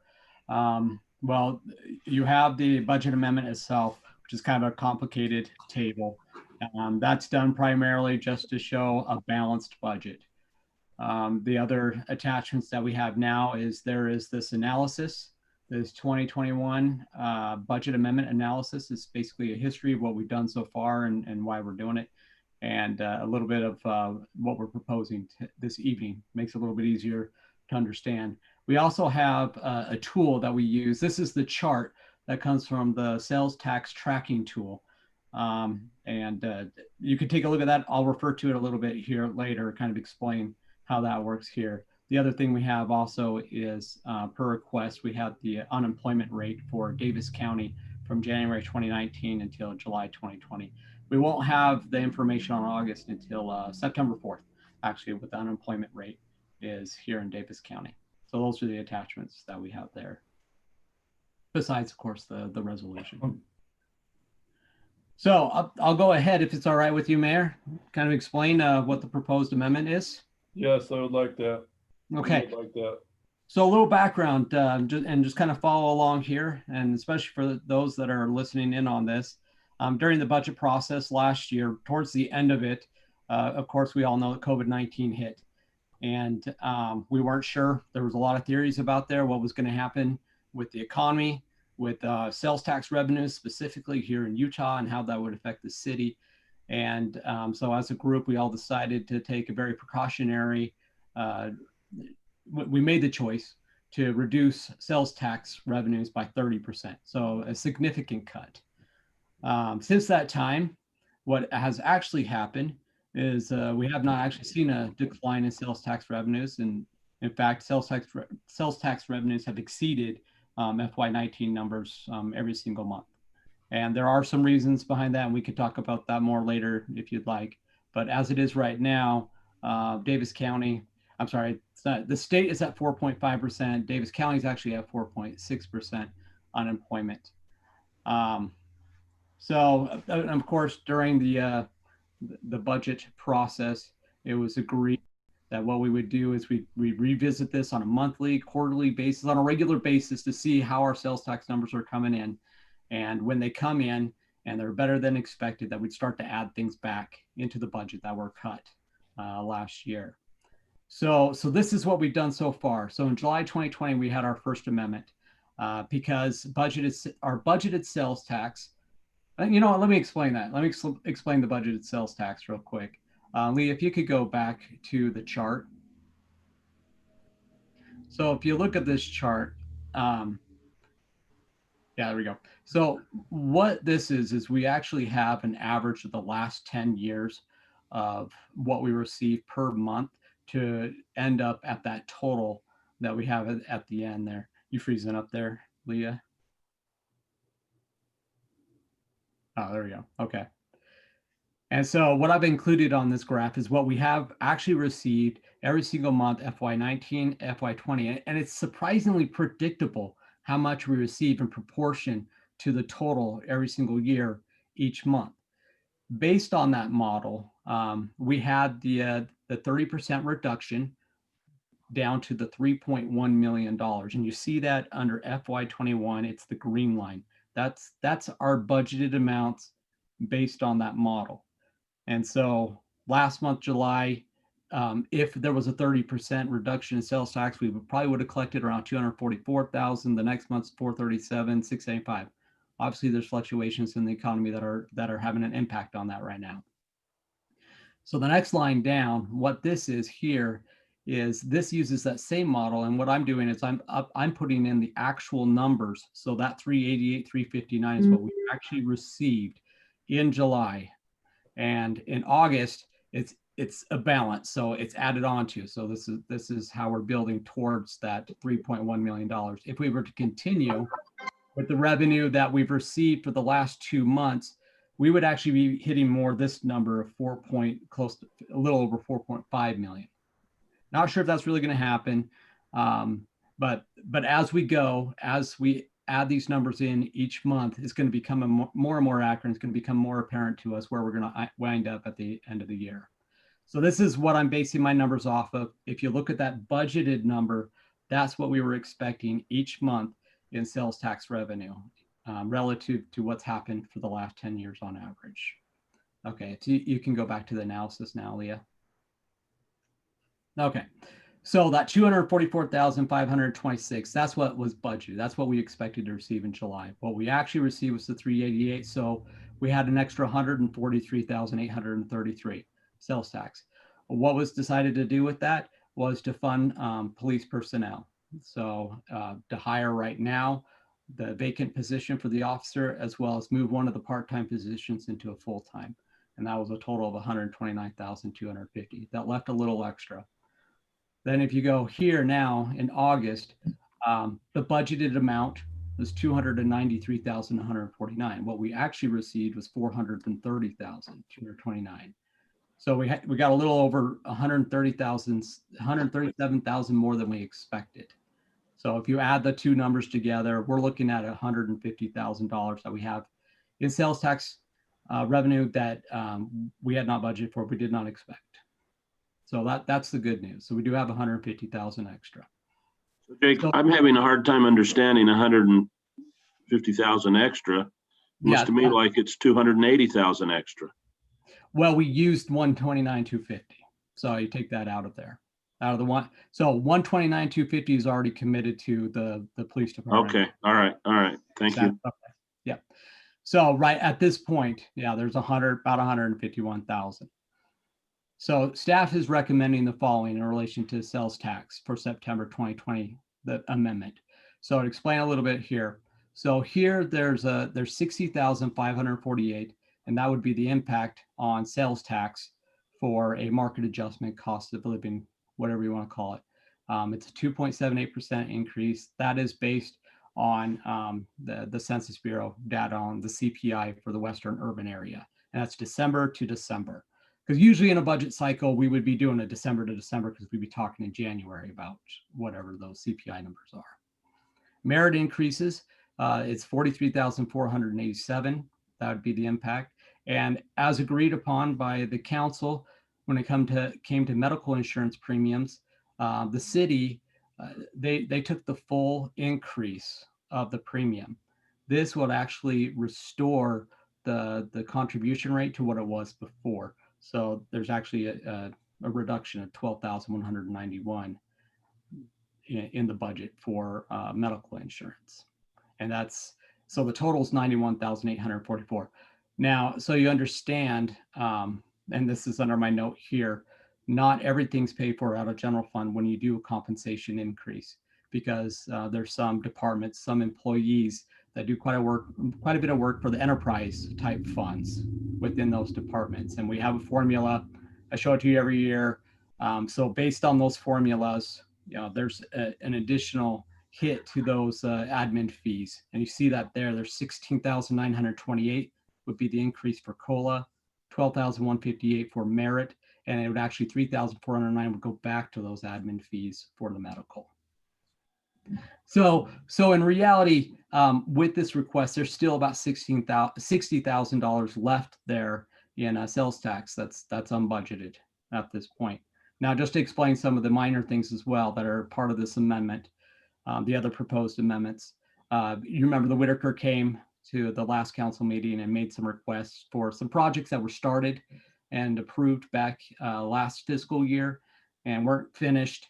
And so this should help out for this year, and that will be coming out of those funds that were dedicated for the Whitaker. So it's $9,902. And then the Utopia bond pledge payment, I went back to make sure we're 100% accurate. So there's an increase there of $951 for the bond payment. And then the rec fund, when we were going through, we actually found that we had budgeted for a transfer from the general fund to the recreation fund of $30,000 when it's actually $23,000 in the recreation fund. So we're correcting this. So the general funds matches to the recreation one. So it's $23,000. So this is actually an additional $7,000 to the general fund. And that was the intention back in June. It just didn't get into the final budget document itself. So those are the proposed amendments. If you look at the actual spreadsheet itself, I think it's, that tab. Yeah. You see that it's all by line item. So we have the sales tax, there's the increase of 90 some odd thousand. There's your admin increases based on the formula. I highlighted so you understand that that's the Whitaker ones. They're separated out there. So that's coming out of restricted, the Whitaker funds itself. And then just it's line by line, each of the wages, the FICA, everything that's affected by increasing wages. Medical insurance, you can see there's decreases on each of those in each of the departments. Yeah, you see under the Whitaker, there's the highlighted office supplies because some of her archive stuff she ordered last year just barely arrived and she's being billed for those now. The capital equipment projects, that's for the archiving project. And then further down, you'll see on the Whitaker building, there's another 5,000, I think it's 442 for the restoration project itself. And down at the bottom, if you want to scroll down for me, Leah, we get to There's the transfer. You can see the transfer there. There's the adjustment to what we need to pay on the Utopia bond, our pledge payment. And then of course the capital projects Utopia one there. To explain the contingency personnel adjustment, that one is the amount that Brant uses for department heads. So that's not included in each of the lines for each of the departments. So with that, that's the proposed budget amendments. If you have any questions. We spent $60,000 off the top of my head 2 years ago for a salary survey. I guess I'm wondering why we're not seeing any of that information, which is supposedly forthcoming in making this kind of an adjustment.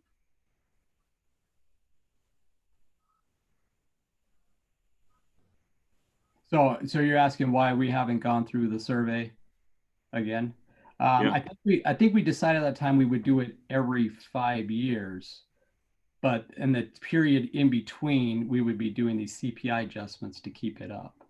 And then at the 5-year, we would do an actual analysis and detailed position by position analysis. That's correct. That's how I understood we approach it. But generally, when we do a labor market adjustment, we adjust our pay ranges to keep up. So our pay ranges will shift with whatever is approved as a labor market adjustment. If it's the 2.78%, then each scale for each position would shift 2.78%. So you're not falling behind, because that's what tends to happen. And then the merit increases is what helps move an employee through the range. And so what the proposal here is to shift that pay scale to keep up with the compensation study, as well as a merit increase to move an employee through the pay range. Okay, I was thinking we were going to get some pro forma information from them on an annual basis, but that does sound a little familiar. But this isn't really addressing the compensation study, is it at all? I mean, we made one adjustment for that, but looking at it every 5 years, I thought it was every 3. Is it every 5 then? The recommendation generally is every 5 years when you meet with Mike or you do go through a number of these. Every 5 years. Internally, it's not a bad idea for us to do one ourselves internally every 2 to 3 years. We have a subscription to TechNet. We can get in there and do a spot check. So using, for example, if we're having a tough time hiring for an officer right now, then we can go into TechNet, compare our salary against 5 other comparable cities and see if we're on range. And if we need to make a slight adjustment for that position, we can do that. But these compensation studies get quite expensive, as you mentioned, $60,000. So spending that every 5 years can be cumbersome and expensive. But if we have a staff, which Jacob is very qualified to do these spot checks and even do a really good analysis every 5 years, he just needs time to do it. But we can do that internally and save some money, which is part of our recommendation that we'd like to see in the future. But as of right now, the compensation study is not necessarily being addressed. That's been fully implemented at this time.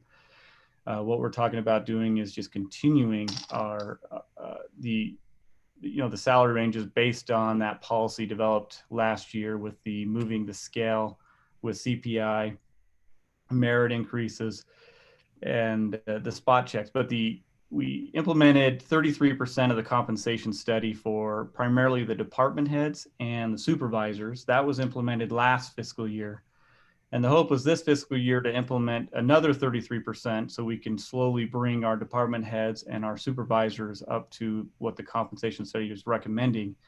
But this time we're not recommending that implementation of the second year of the compensation study. Right now, we're just trying to address the labor market adjustment, or COLA, and the merit increases.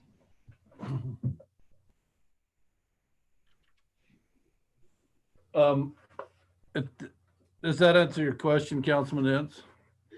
Yeah, it does. Yes, it does. It creates a couple of others, but yes, it does. Okay.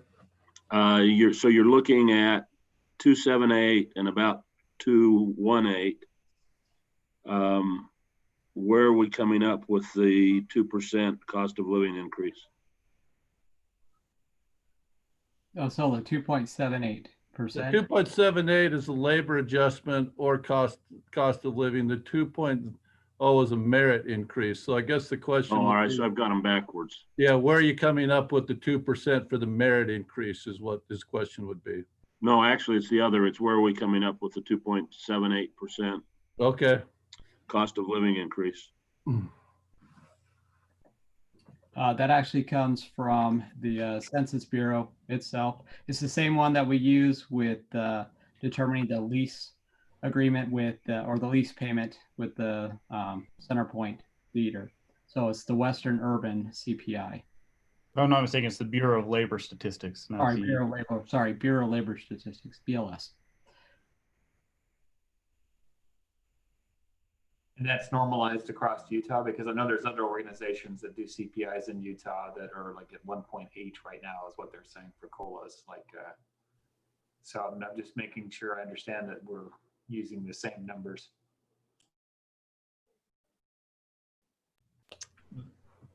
That's a great question. According to what Jake just said and information that Brent provided all of us, that's the Western Region Consumer Price Index. I don't know what the Utah Consumer Price Index was, or if there is one. I believe Zions actually maintains the CPI for the state of Utah, but I believe what Jacob's saying is we've used the Western region in past, and so we're trying to be consistent with the data that we're using. It's not to say we shouldn't shift or we couldn't shift to a different CPI, but I do believe Zions maintains a more accurate CPI for the state of Utah. We just haven't used it in the past.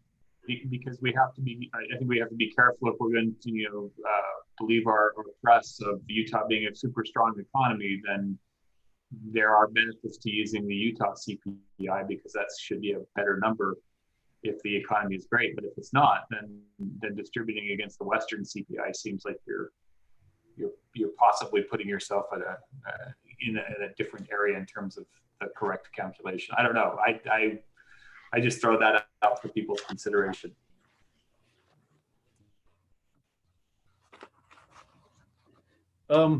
What are we seeing sister cities do?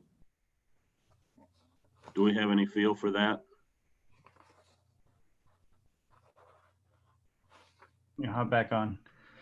It's all over the place, so there's no consistency, and you have few cities that are, have doomsday scenarios still, and they're not increasing wages. You have two neighboring cities to the south of us who have implemented raises for their employees, one for all and another one for primarily police department. That was the beginning of the fiscal year, not mid-year like we're discussing right now, not even mid-year, partially in the year. So it's all based on your organization and the status you're currently in and your needs. So it's hard to base it on what the organizations are or aren't doing. I feel this is a situation where we look at the needs of our own organization and address those needs and the revenues we do have coming in. We were very, very conservative on our revenue projections, and we didn't need to be, but I would prefer that we would have gone the doomsday scenario and come back to council once a month and bring back some of those items removed from the budget than being short and not reducing enough of our revenues. And then we're stuck in a place where we're trying to remove equipment or salary or laying off people. But I feel comfortable at this point that we have 1 month of excess sales tax revenue, and I'm calling it excess in quotation marks, to pay for these compensation increases for all of our employees for an entire year. So 1 month is paying for this for the entire year. And that's where I feel really comfortable with this. And when we had our executive team meeting with the department heads, there was overwhelming support to first take care of our employees prior to making any equipment purchases. And that's why the recommendation's coming before you. This is not necessarily only an administration recommendation, but you do have department heads who would like to see their employees taken care of, because I have seen them working extremely hard during these times. And and support that. And then I've asked the department heads to be on this call if they so choose, and they're available to answer any questions. But that's why this recommendation is coming before you. We asked the question, or I asked the question to the department heads on Tuesday last week and said, or we can look at equipment. We know equipment's also a need, and there was still support to take care of our employees. We do have some of the most incredible employees that I've ever worked with, dedicated to what they're doing, and they're not demanding pay increases. They're not saying pay us or we're leaving. There's none of those feelings, but these are the department heads recognizing the hard work of their employees and wanting to reward their employees. And I fully support that. To George's point, I just recall that we bring this up regularly when we talk salary and setting the numbers. How wide a swath do we want to consider, right?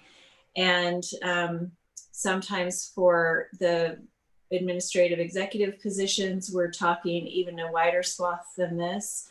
But it seems that we've usually had a really thorough discussion and landed on that we don't want to be in too narrow of a bubble.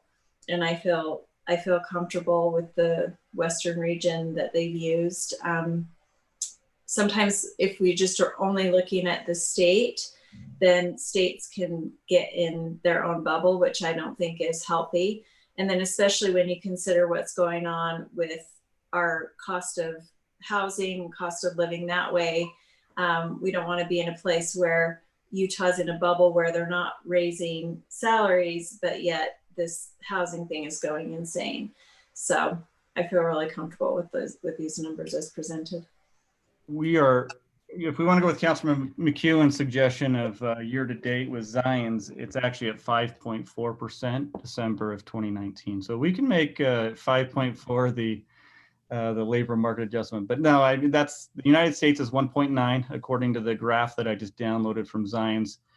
1.9 for the United States, 5.4 for the Wasatch Front, not even just Utah. So even more localized, 5.4 for the Wasatch Front. And that's why the Western region, I think, is a little bit more accurate. And then and then that just is more evidence to we need to at least do this, I think, right? More support for that idea anyway. So Councilman Ents, also what are sister cities doing? I spent some time with some mayors and county commissioners last week. And what you see is if money is available, they are giving raises. Some cities are tighter than others. Obviously, some cities don't have the benefit of a sales tax base.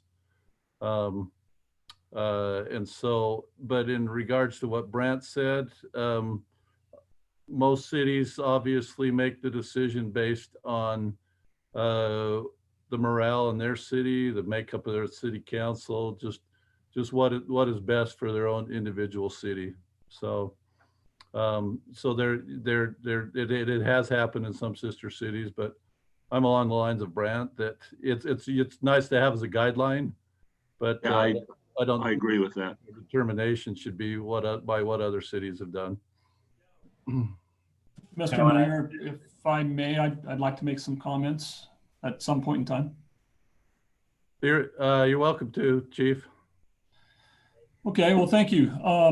First off, as this all began and budgets were cut, I know my employees were very understanding because they knew the why. I think everybody recognized that we were in an unusual circumstance and it very potentially could have a drastic effect on revenues. And I think that's something everybody was able to digest without much of a problem. Obviously, they were a little frustrated, but we knew what to blame. It was the COVID-19. As we've seen those numbers come in and recognize that, there is some money there. As Brant mentioned, we did have that meeting, and I feel strongly that we need to prioritize our employees to keep them motivated and, being able to afford a home and do things. Councilwoman Fillmore talked about the price of homes. I talked with Ken Averett today, former city council member. In the last 2.5 years, home prices have been going up on average 33% a year. And I've got an officer right now that can't afford a home anywhere in the county. Other officers trying to just make ends meet. So, and I'm sure other departments are kind of feeling that pinch as well. We, as first responders, we're dealing with higher hazards. Our officers don't have the luxury of meeting people by Zoom. We have to go into people's homes. We have to get up close and personal with them when they are doing something that we need to make an arrest on. And sometimes, those become the hazard that was there to begin with is elevated now because of COVID-19. So there's an additional element there created because of what we're going through. We're still seeing aggressive recruitment going on. And again, Councilwoman Fillmore talked about our bubble. I mean, it's not just in-state, it's out-of-state. Other states are recruiting heavily in Utah and paying a lot more money. And I've had officers looking at Arizona. One of my officers' sons looking at Washington right now. They'll start them out at $30 an hour, untrained. Once they get through the academy, they're at $37 an hour. And their cost of living is less. So we are in competition with not only locally, but even out of state, because we are seeing aggressive recruitment from out of state coming in. Right now we're trying to hire. I've got 29 applicants, and out of those 29 applicants, I've got 4 that are certifiable. And we're having about a 50% rate so far of passing the initial written exam.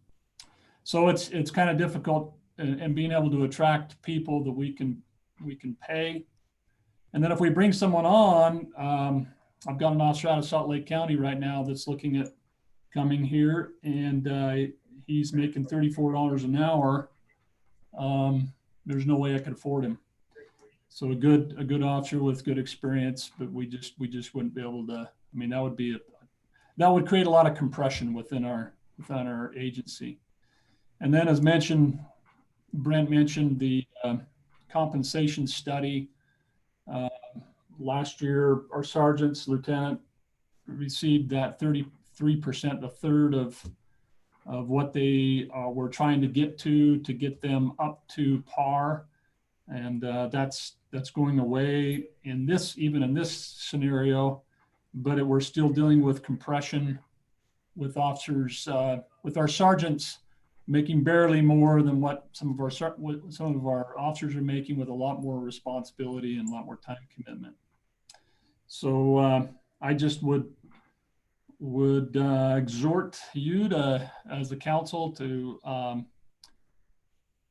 approve this amendment, and I think it will make a difference with at least my department, and I know other departments in the city are feeling the pinch as well.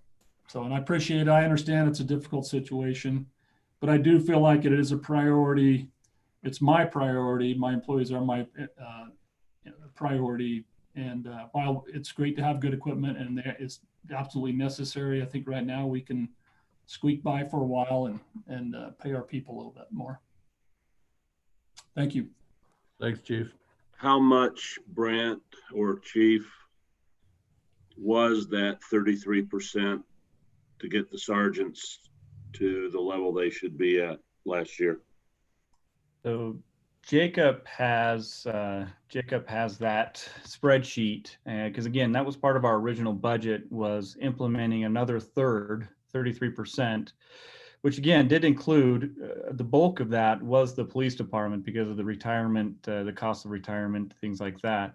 But your detectives, your sergeants, the LT, the chief was definitely a big part of it. And I think, Jacob, I don't know if you have your spreadsheet up that could tell us what the amount was. Let me work on that. Give me 5 minutes. If I had to venture a guess, it was anywhere between $60,000 to $80,000 to implement that second well, let's use a state term, the second tranche of the compensation study.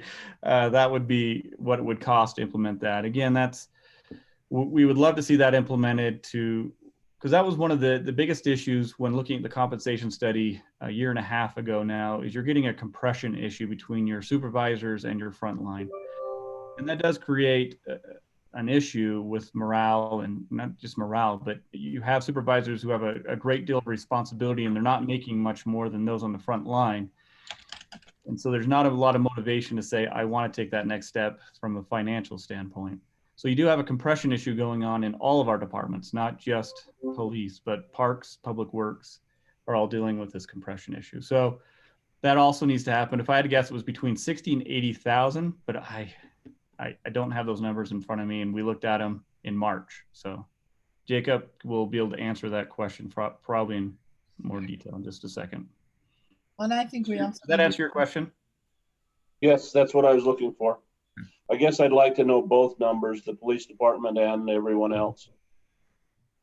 I think we need to remember that, our police chief says they're out there. They can't do it on Zoom. They can't work from home. And we also have our public works. I mean, we have other departments that are out there every day.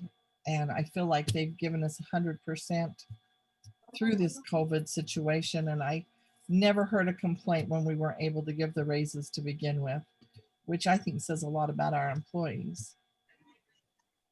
Yeah, if you obviously in the chart that Jake provided, you see the increase. It's across the board with every department. I have more that I want to add, but if there's any other department heads, it's also I want to take to the public to see, because it is a public hearing as well too. But so any other comments from other department heads? Mayor, I wouldn't mind chiming in. Sure, Bruce. Just like the chief has said, with this year, this is my 21st year working for Centerville City full time, and I can look back over the years, and there's 3 or 4 years that were extra challenging. I think of the year we built both the Porter Walton Park and the Freedom Hills Park, and developed those both in the same year was one of them. And this year has definitely been added to that list and might even top that list as far as difficulty and challenges for my department. And I think we saw when this pandemic hit, a lot of people's jobs went quiet. They either got quarantined or they were asked to work from home, or responsibilities got reduced. And then we saw with grocery store workers and other industries, their employees were asked to step up and to work extra hours and overtime and to pick up responsibilities that were doubling and tripling. And I think the chief alluded to that. The lawns don't get mowed from home or from from being quarantined. And I think definitely the city employees that stepped up and have helped us through this challenging year would sure feel the appreciation now that the revenues have come in and even higher than hoped for. It sure is an opportunity to let them know thank you. I know I'd hear on the radio certain industries would say, hey, we're offering all of our employees another $1 an hour raise just to thank them for the extra work they've been putting in at Target, or we're paying double time to all of our employees because we know they're burning the candle at both ends to try to keep the grocery store open and to keep products on the shelves. Our employees were doing the same thing with less than half the support that they usually have. They were many of them were having to do the work of 2 or 3 normal year employees. So I would add to that these are not employees that went home and had a couple of weeks to just do training online or things. These are employees that actually had to step up and do more than is usually asked for, which is significant. Thanks, Bruce. So I have to apologize. I'm having a problem connecting through the VPN to my files. I won't. I think we're gonna have to go with Brant's number when it comes to the second. I might be able to Second pull it Trump. up, Jake. Give me just a minute. Okay. I haven't started looking at it, but I'll look right now. Just give me a sec. Here, I'll have some comments, but they'll be after the public hearing closes. So if there's nothing else right now, it's Councilwoman Ivy, did you have something? I thought I heard your voice. I just want to say one thing, and I have so looked forward to seeing the sales tax revenues be higher than we had feared. And I've looked forward to being able to put the money where we really wanted to do it. And I look forward to giving the employees more money. But I feel a little bugged, because I feel like this opportunity for me to say, we appreciate you, we've got enough money, and we want to pay you, has kind of been taken out of my hands and given to the department heads to be discussed about before I got to say, hey, I'm so excited to do this for you. And I'm a little bugged by that, but I am still so appreciative for our employees and grateful that we've got the money coming in that we can do what we wanted to do in the first place. Thanks. If there's not anything else, then we will go to the, right now, we can come back for more discussion. We will go to the public hearing part of this discussion. So this is a public hearing just on the fiscal year 2021 budget amendments. There's the compensation, there's the Whitaker, and then there's the minor corrections because of recreation transfer, utopia, that sort of thing, that could all be subject to discuss in this public hearing, any one of those items. Those are the items that we are discussing. So I will now open the public hearing. The dial-in number is on the screen that is in front of you on YouTube. I will give it a bit to see if there's any response. I don't know what to tell you. Unless you want me to call it. I don't know who you sent that out.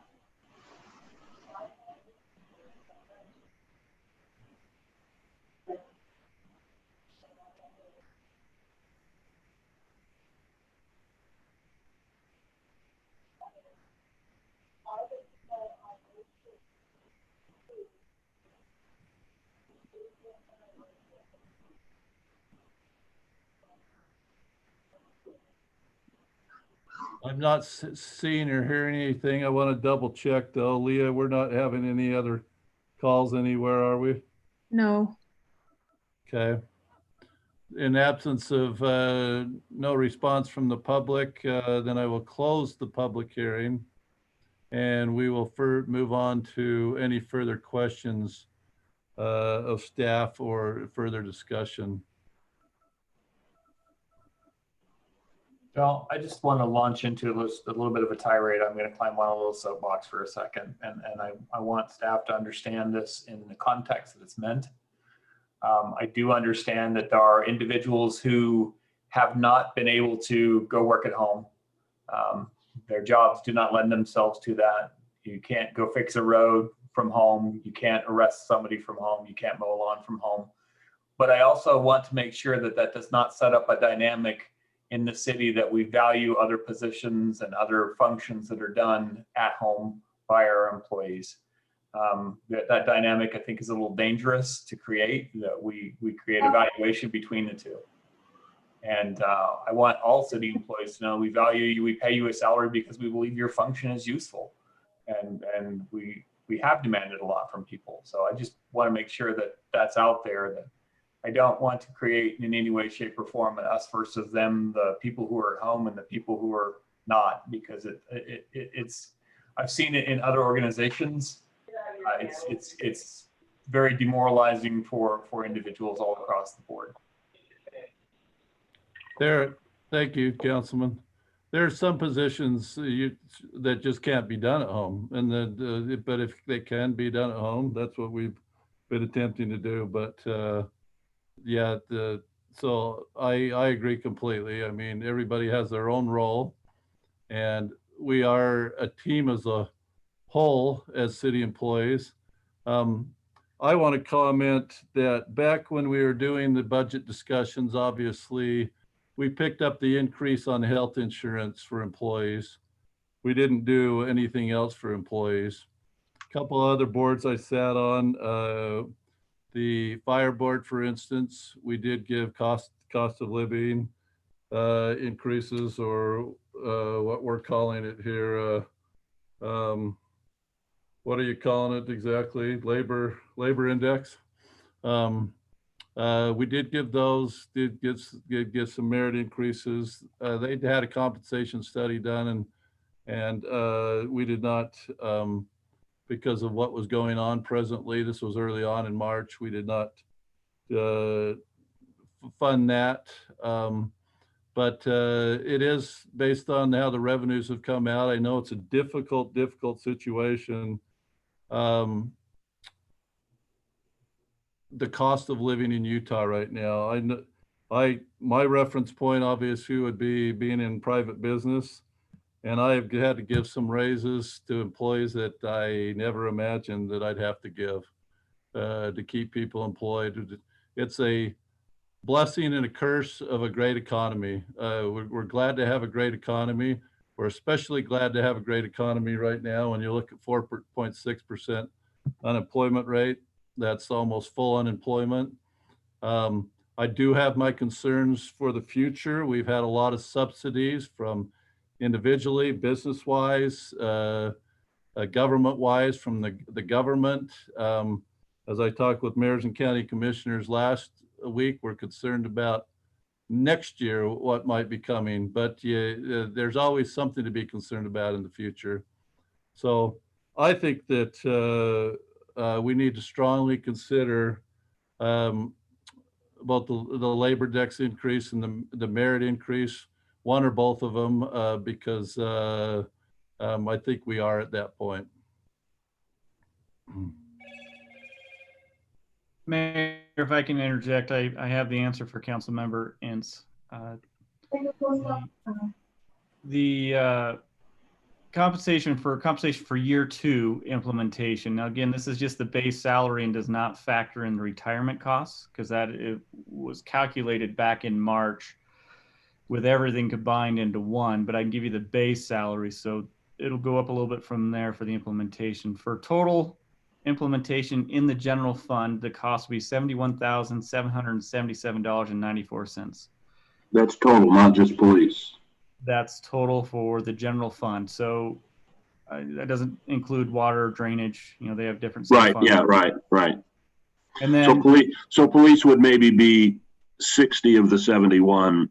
No, not that much. So I have that number. When I calculated this spreadsheet, I broke it down in a little bit more detail. It's $28,305.94 to implement year 2 for just the police department. Okay. I think it's important that we Jake, go ahead. Well, I was just going to add, there's a lot more analysis that goes into it. About 75% of that would be general fund. The rest of it would be paid through admin fees. Or no, I understand that. So, you know. I don't know where everyone else is. I'm pretty well know what I think.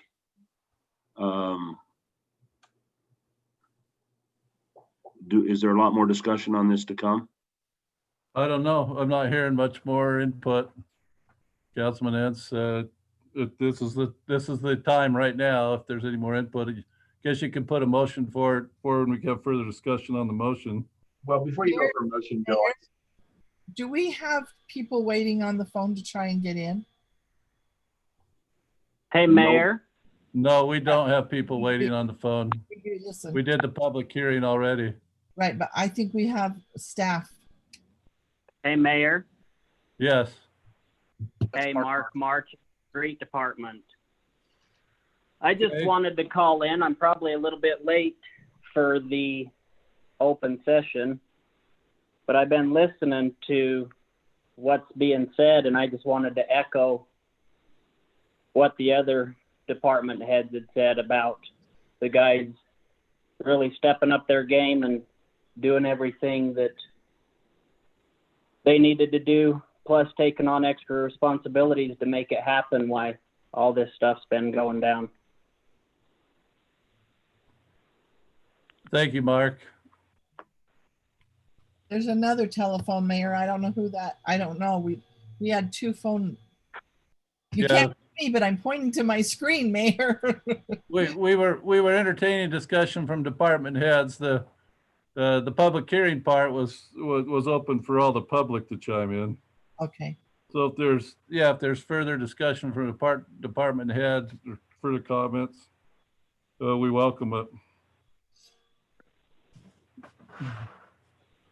Council, if you're somebody, I think somebody's not ready for a motion, but yet there's no further discussion or comment. Well, I do want to make a comment, but go ahead, Tammy. I'll put forward a motion that we approve resolution number 2020-27, amending the fiscal year 2021 Centerville City budget. I'll second that. We have a motion to second. Further discussion. So I'm going to make a comment just so we have a baseline for the public that's out there, because this is a tough time for a lot of people that they've had adjustments in their income, their ability to work. That has happened. That's one of the reasons I asked for that unemployment data was to find out what is anecdotal and what's actually evidence-based. As you can see, that trend of unemployment has gone down, but that doesn't mean that everyone in our community has adequate employment for what they're trying to do. I heard this sentiment before I got into Centerville politics. I continue to hear it over time, which is, and I'll state it as it was stated to me on more than one occasion, there hasn't been a year when we haven't taken care of the employees, including during the 2008 recession when people were losing their homes. That same sentiment still exists in the community, but I also want to point out that this is not a revenue. This is the revenue source that's being used for this is not based on your property tax. It's based on your consumption, so it comes from a different source. So people who want to make the argument that we're taking care of government employees at the expense of private sector, that's not the case. I'm in agreement that we should take care of people. It has been a very trying time for all concerned, and we do have the funds, and it's only right that we be equitable with the people that we ask a lot from. I agree. Very well said, George. I agree as well.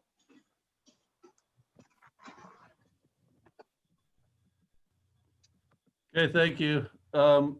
If no further discussion, we have a motion and we have a second on the table. So let's do a roll call vote on the motion then. Councilwoman Meekum. Aye. Councilwoman Ivy. Aye. Councilman Ince. Aye. Councilwoman Fillmore. Aye. And Councilman McEwen. Aye. That motion passes 5-0. Thank you, everybody. Let's move on to. Before we move on, Mayor, I'd like to make a suggestion. Sure, you're welcome to.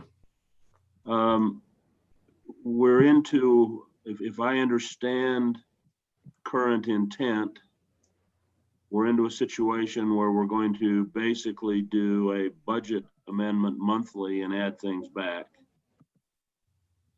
Is that what your general intent is, Jake and Brant? Yeah. So as we receive the revenue number, so we'll receive it close to the end of the month. Yeah, we'll come back with amendments. And then we'll meet with department heads at our bi-weekly meeting and prioritize what those would be and come back to you with recommendations. I would like to suggest that we take a step out further than that. And I'm not sure exactly where I think it should be, so I'm going to use 50% between the doomsday numbers and the original projection numbers and try and restore some of the other things a little bit more quickly than that. I don't have something specific worked up, but I think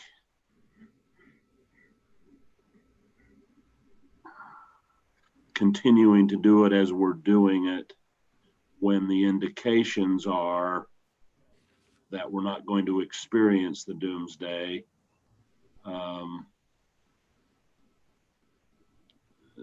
suspends our ability to provide the services that we're in a position to provide. Now, I wouldn't go up to what the original budget numbers were. I think that would be foolish. I think we still could have some fallout. And I throw out the 50% as just a first pass.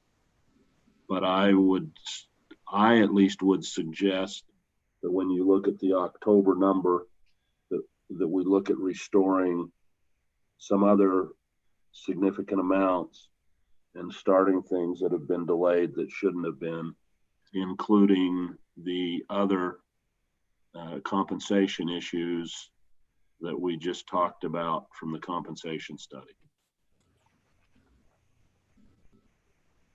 Okay, I think Brant and I can work on that next couple. I guess before you do that, we probably ought to make sure that others on the council are supportive of that thought.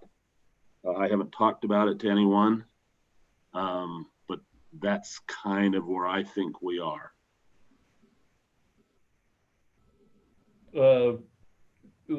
He's looking for some input that from other council members, have staff do that. Yeah, Bill, I'm okay with loosening the reins a little bit. Projections, I guess the real hard part is at what point do we overdrive our headlights on our funding? We know that there's potentially a lot of unrest at a national level that could have some ripple effects in the market and things like that coming up over the next couple of months. So whereas I can support that, I would probably say maybe that's a post-November thing that we just really launch into that and maybe go a month more or two on the reserved approach. Yeah, and the thing that we can do is we can come up similar that we do with a cash flow schedule, as have same type of schedule. When the funds become available, then we would fund whatever that project or equipment is.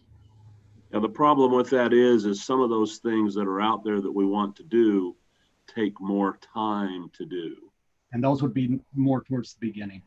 And especially the compensation things that we talked about.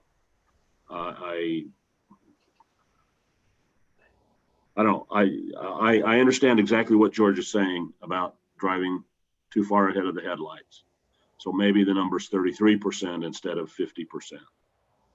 But that's at least what I think. So with the assumption we go for those prioritized lists like you're talking about, Bill.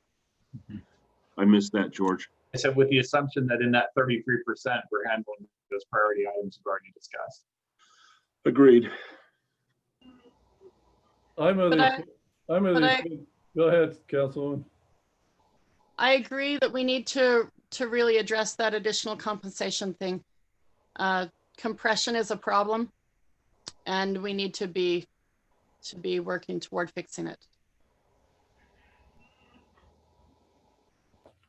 And we'll come up with in the next month meeting for a budget amendment.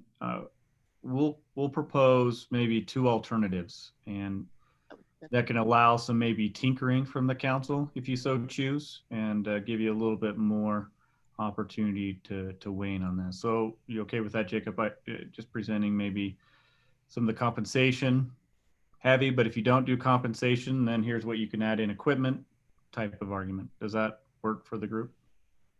Sounds or good. do you not want that much flexibility? And we could present what that is. We could present what the department heads are recommending, and you as a council still have that ability to tinker from there. How about we just I think that's what I'm asking for. I think that's good. Okay, great. And I would like to be taken back from this council meeting by the department heads to the employees when how much we do appreciate them, and we are behind them, and we do realize, and we are out in the community, and we hear what a great job they're doing, and we appreciate that. They're already showing their appreciation, just FYI. Got a couple of texts, so they appreciate you. Thank you. Jake and Brett, I'm glad to see that you're keeping your sales tax projections reasonable, because I cannot see how we can sustain the sales tax level moving forward. I think it's been a kind of a blip in the market. So I'm glad we're not adjusting to what we've been doing the last 4 months. You're muted. I'm still muted. So in no way would we project, the chart that Jacob shared is great, and it's pretty to see that number higher than the rest of the numbers. But in realistic terms, we've done enough research. I shouldn't say enough. We've done quite a bit of research. The unemployment benefit was definitely a huge, stimulus into the economy. The stimulus checks themselves encourage people to spend more money. So we're definitely seeing the benefit, the direct benefit from I should say indirect benefit, because it's going to the people. People are spending money in our city, and we're getting the sales tax for it. So we are seeing the benefit of these stimulus packages, and unemployment benefits did end at the end of July. We have the executive order, but if it'll be challenged or not, I'm not quite sure. If the state will participate in the unemployment benefits or not. So we can't bank on it. So we'll see potentially our numbers, our July or our August numbers, we will get in October, Jacob, right? In October, right. So October will be the time where I could see us dipping a little bit in our sales tax revenue. September, I think we're still going to see some pretty strong numbers. So unemployment benefits was huge. The stimulus check was huge. Now you're starting to see PPP that has expired for a lot of these private companies. So they'll start laying off their employees October 1st. And that's a lot of the tourism market. We don't depend quite a bit on tourism in Davis County, and I don't know how that'll impact us. So there's a lot of uncertainty that we'll be watching, and some of it is just waiting and seeing. There's no way we can predict how it is going to hit us, but just keep in mind that our budget is doomsday. I can't imagine us going anywhere below that, but based on the conversation Jacob had with DWS today, and that is basically the projection is we will see 2019 numbers. So we won't see the 3 to 5% increase in sales tax revenues that we generally see year after year. But if we see 2019 numbers, we'll be just fine. We'll be okay. We'll be ecstatic coming from where we were. Correct. So as right now, we're still going to be conservative, and you know me that if we get $1, it doesn't necessarily mean I want to spend the entire dollar. I do want to see us putting 5 to 10% into our reserves every year. That's always my goal. So there is still a need for us to find some of that money that we can put back away into our reserves, because it's still pretty weak, and we need to be building that reserve up. Anything else, Jacob? No, I just reiterating what you're saying. This is not a normal year, so no, we can't go off of the normal projection. I have no idea what's going to come in the months to come. Yeah, I did have that conversation with Workforce Services today, and like you said, the unemployment has an impact. If we get a stimulus check, that could actually increase our tax revenue. There's also supply chain issues that may have an impact on Christmas. So February, which is usually our biggest month, maybe not so big, who knows? People buy local, then it may go up. So this is not a normal year. So yeah, we'll continue to watch it, and we'll be conservative in our numbers. Hey, Jacob, I would be interested in seeing monthly sales tax actuals for the last 2 or 3 years. Yeah, I got those numbers. You want me to send that to all of you as a group in an email? Yes. I would appreciate it. Thank you. Yep, sure thing. And are these cash flow numbers, or because the stuff or the amount we got paid in August is not August sales tax, it's June sales tax, right? Right, exactly. It's 2 months after. So just tell us which it is, the month that generated it or the month received. Okay. All right, thanks. Let's go to item number 2. This is a quick claim deed to create new parcel number for Island View Park. Lisa, you want to give us any existing additional information on that besides what's in our packet? Yes, thank you, Mayor and Council. You have before you a request to approve a quick quitclaim deed and allowing the mayor to sign that so that we can correct a parcel number issue relating to the Island View Park.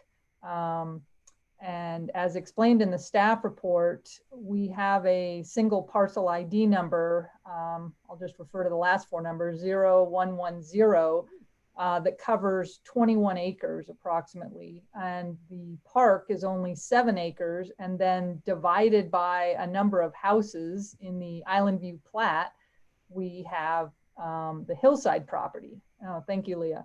So you'll see both of these highlighted pieces of property that the city owns have the same parcel ID number.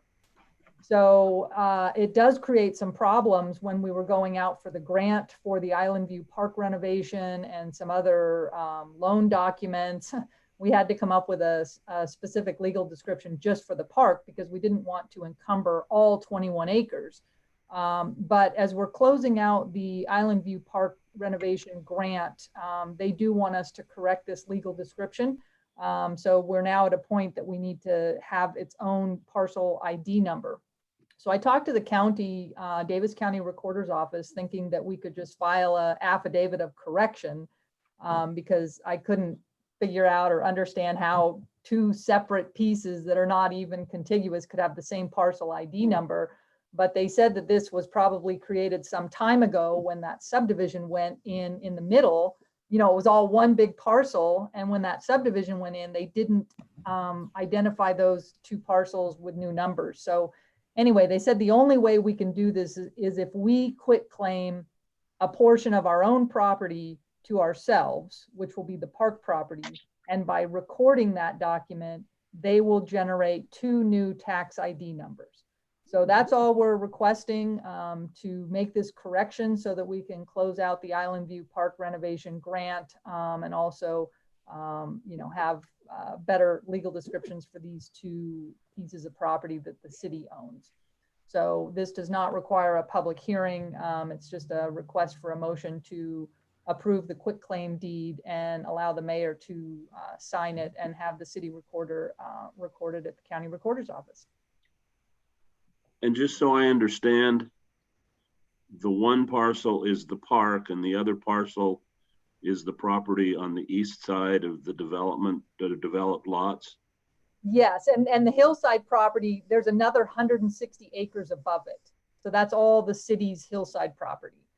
That just happens to be a portion in a separate parcel number. But then we have another piece just east of the hillside property that contains exactly 160 acres, approximately. Okay.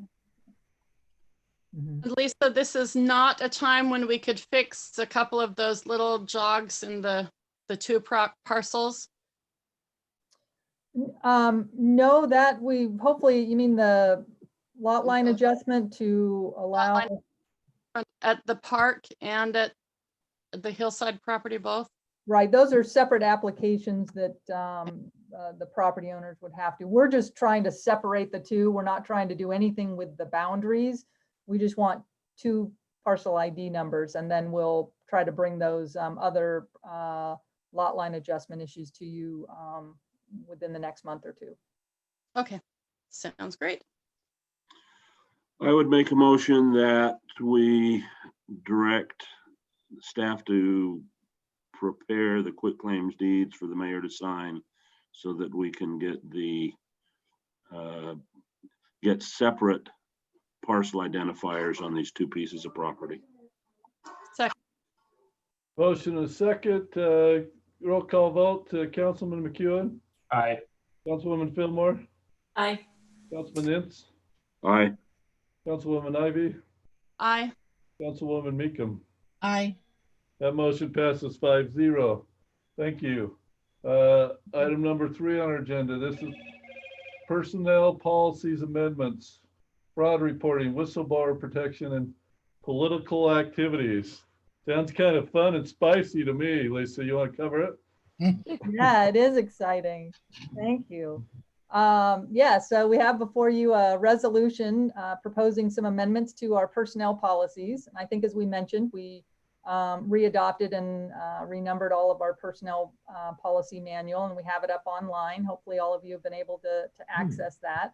So we're going to come back to you hopefully throughout the end of the year with some additional substantive amendments. And our first one was requested by Jake Smith as part of our fraud risk assessment guidelines coming out of the Utah State Auditor's Office. There's a number of checklist items that we need to do to meet those fraud risk preventative measures. And so one of them is to actually have a written policy for your employees to report potential fraud or government abuse. And so we have drafted some policies for our personnel manual. The auditor's office had a sample, so that's kind of where we started, but then I tried to tailor it a little bit more to Centerville. And the definition of improper governmental action is provided, I believe, in the auditor's recommendation for what is considered improper governmental action. And but the main intent is to make sure that our employees understand that they can report any kind of questionable action, and that there won't be retaliation, and that we have a specific procedure for them to make those complaints. And I did add in here that a number of people that they can go to, just to make it easy. You know, if they don't feel comfortable going to their supervisor, they can go to the city manager. If they don't feel comfortable going to the city manager, they can go to the mayor. I think the more people can report, it's kind of like sexual harassment, the more people on the list, the better, because we want to encourage the reporting. And then we talk about the investigation and appeals and that type of thing. And while we were doing this fraud risk assessment, I thought I wanted to add a couple more provisions to our policies that were sort of related. So these are not necessarily from the state auditor's office, it's from your city attorney, but they do talk about whistleblower protection. Our policies already mentioned whistleblower, but it was just kind of a passing sentence. So I thought it would be nice to have right next to the fraud reporting abuse to also have a whistleblower protection provision there, to understand that they do have some protections. And then having done some of the research with the cell phone policy, I thought it would be good to put specifically in our personnel policies some references to political activities of public entities, which prevents any of us, whether it's the council or employees, from using their public email for political purposes.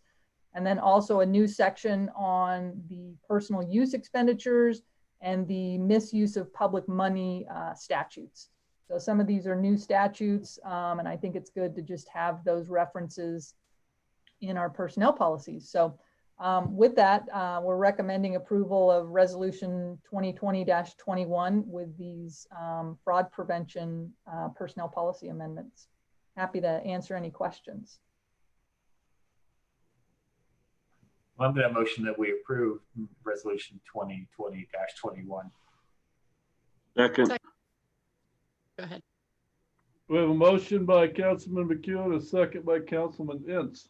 Let's do a roll call vote. Councilwoman Fillmore. Aye. Councilwoman Meekum.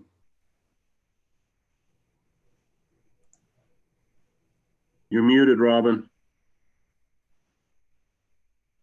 Aye. Councilman McEwen. I already voted. Oh. Councilman Ince. Aye. Councilwoman Ivy. Aye. Are you sure you voted? I don't miss votes. I didn't go in order, did I? All right, that motion passes 5-0, possibly 6 if George voted twice. I may have voted once or voted already in my mind. The tape will play out. We'll figure it out. All right, let's move to item number 4. This is the summary calendar. Okay, we have 3 items on that summary calendar. Do we have a motion to accept summary calendar, or do we have any questions on it? This is specifically, let's see, a Chevrolet Silverado express bill pay for utility signups, and engineers checked improvements, Oak Ridge Assisted Living. Any questions on those for staff, or do we have a motion to accept it? I'd make a motion that we approve the items on the summary action calendar as listed. Second. Have a motion and a second. All in favor, aye? Aye. Aye. Opposed? Okay, so it just looks like it's unanimous.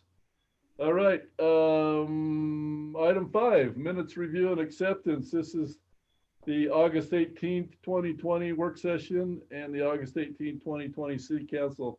Do we note any changes? If not, then motion to approve. So moved. Second. There's a motion and a second. All in favor, aye?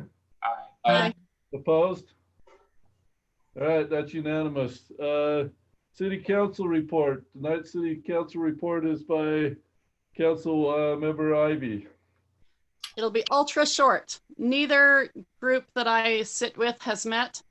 The museum is continuing with the digitization and the archiving, and thank you very much for approving that tonight. That's it. Thank you. I know these are difficult times. I looked yesterday on our website at all the minutes of our committees, and obviously Planning Commission continues. Foundation's had a couple of meetings, but I know it's difficult to have your meetings, but I just would encourage you to be creative and work with the chairs of those departments. And because my concern, I started looking at them, is how do we keep these people that were so excited on the committees to continue to have excitement. I know that a week and a half ago I did a Zoom conference with Centerville Cares, and we got some good things done as far as another session coming up, you know, with the Nedley class and that type of thing. But we have to do our best because otherwise, I'm afraid I'm going to have to be replacing every position, you know, if we don't keep these people enthused and excited. So please do all you can. Yep. We have done some things by email, but mostly we're just at a good spot right now for continuing as we've gone forward. So. Okay, thank you. Let's see, Mayor's report. Couple things on Mayor's report. The material recovery and transfer facility at the dump is completed. They are giving tours of it. I was setting up a tour to go see it through Nathan Rich. I'm sure he would entertain any one of you if you want to go with me when I get a date set up. I'll let you know the dates. Obviously, going with me, we'd have to keep it to 2 or less. Unless we noticed the meeting. But so that's taking place up there. Yesterday I toured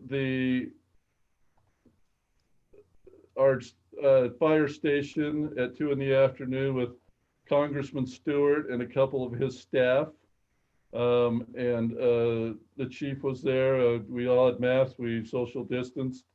Congressman Stewart had wanted to see that station for a long time, and he asked some very great questions. He was impressed the work that our firemen were doing. Their office has been very helpful in taking care of some things within our city. They have a staff member that's a point contact to help out some of the mobile home residents in HUD applications on an individual basis to see if they qualify. That's one of the things that we've looked at to help those people as they're displaced. They also wanted to try and go talk to one of our restaurant owners, and I gave them a couple other names, but they were not able to make contact, and they were headed over to North Salt Lake to meet with their police over there. But so that was a nice visit yesterday with them. That's about all for my report. Yeah, that's it. So if there's no further questions of me or anything like council minutes you want to bring up between meetings? Did we solve everything there? Or did Solved what I wanted to do, so no, that's fine. Okay. So we will move on then to the city manager's report. Brett. Councilmember Ivy, did you have something you wanted to say? If we were going to do miscellaneous issues, I've got one that sits out my back window here, but go ahead. I don't know that it needs the full council. Okay. I'm just going to say when lights are on, teens will stay no matter what time it actually closes. If you'll send me a text later, if you will, and I'll follow up with Bruce tomorrow. That work? Appreciate that. Yep, thank you. I don't have much to report.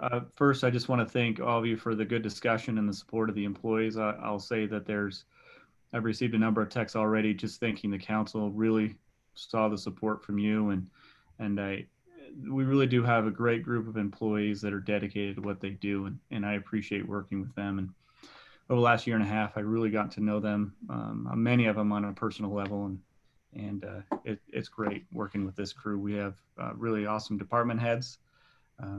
Anyway, so it's just a privilege to work with all of them on a daily basis and a privilege to work with all of you. So I appreciate that support, and we'll definitely pass on the word. If they haven't seen the YouTube, they're welcome to watch it because I think the discussion was great. I think there was overwhelming support for what they do and an understanding and the sacrifices and the hard work they put into their job. So first, thank you for that. I appreciate it. Other than that, I do want to touch on the express bill pay that you just approved. That is the first step that, something that we should have done a long time ago, and that's online utility signups is now a thing. And that will reduce traffic into City Hall probably by 50%, right, Jacob? Yeah, it'll be a real thing in 2 days. How's that? It'll be a real thing in 2 days. So really, we really are taking this opportunity to evaluate our technology needs.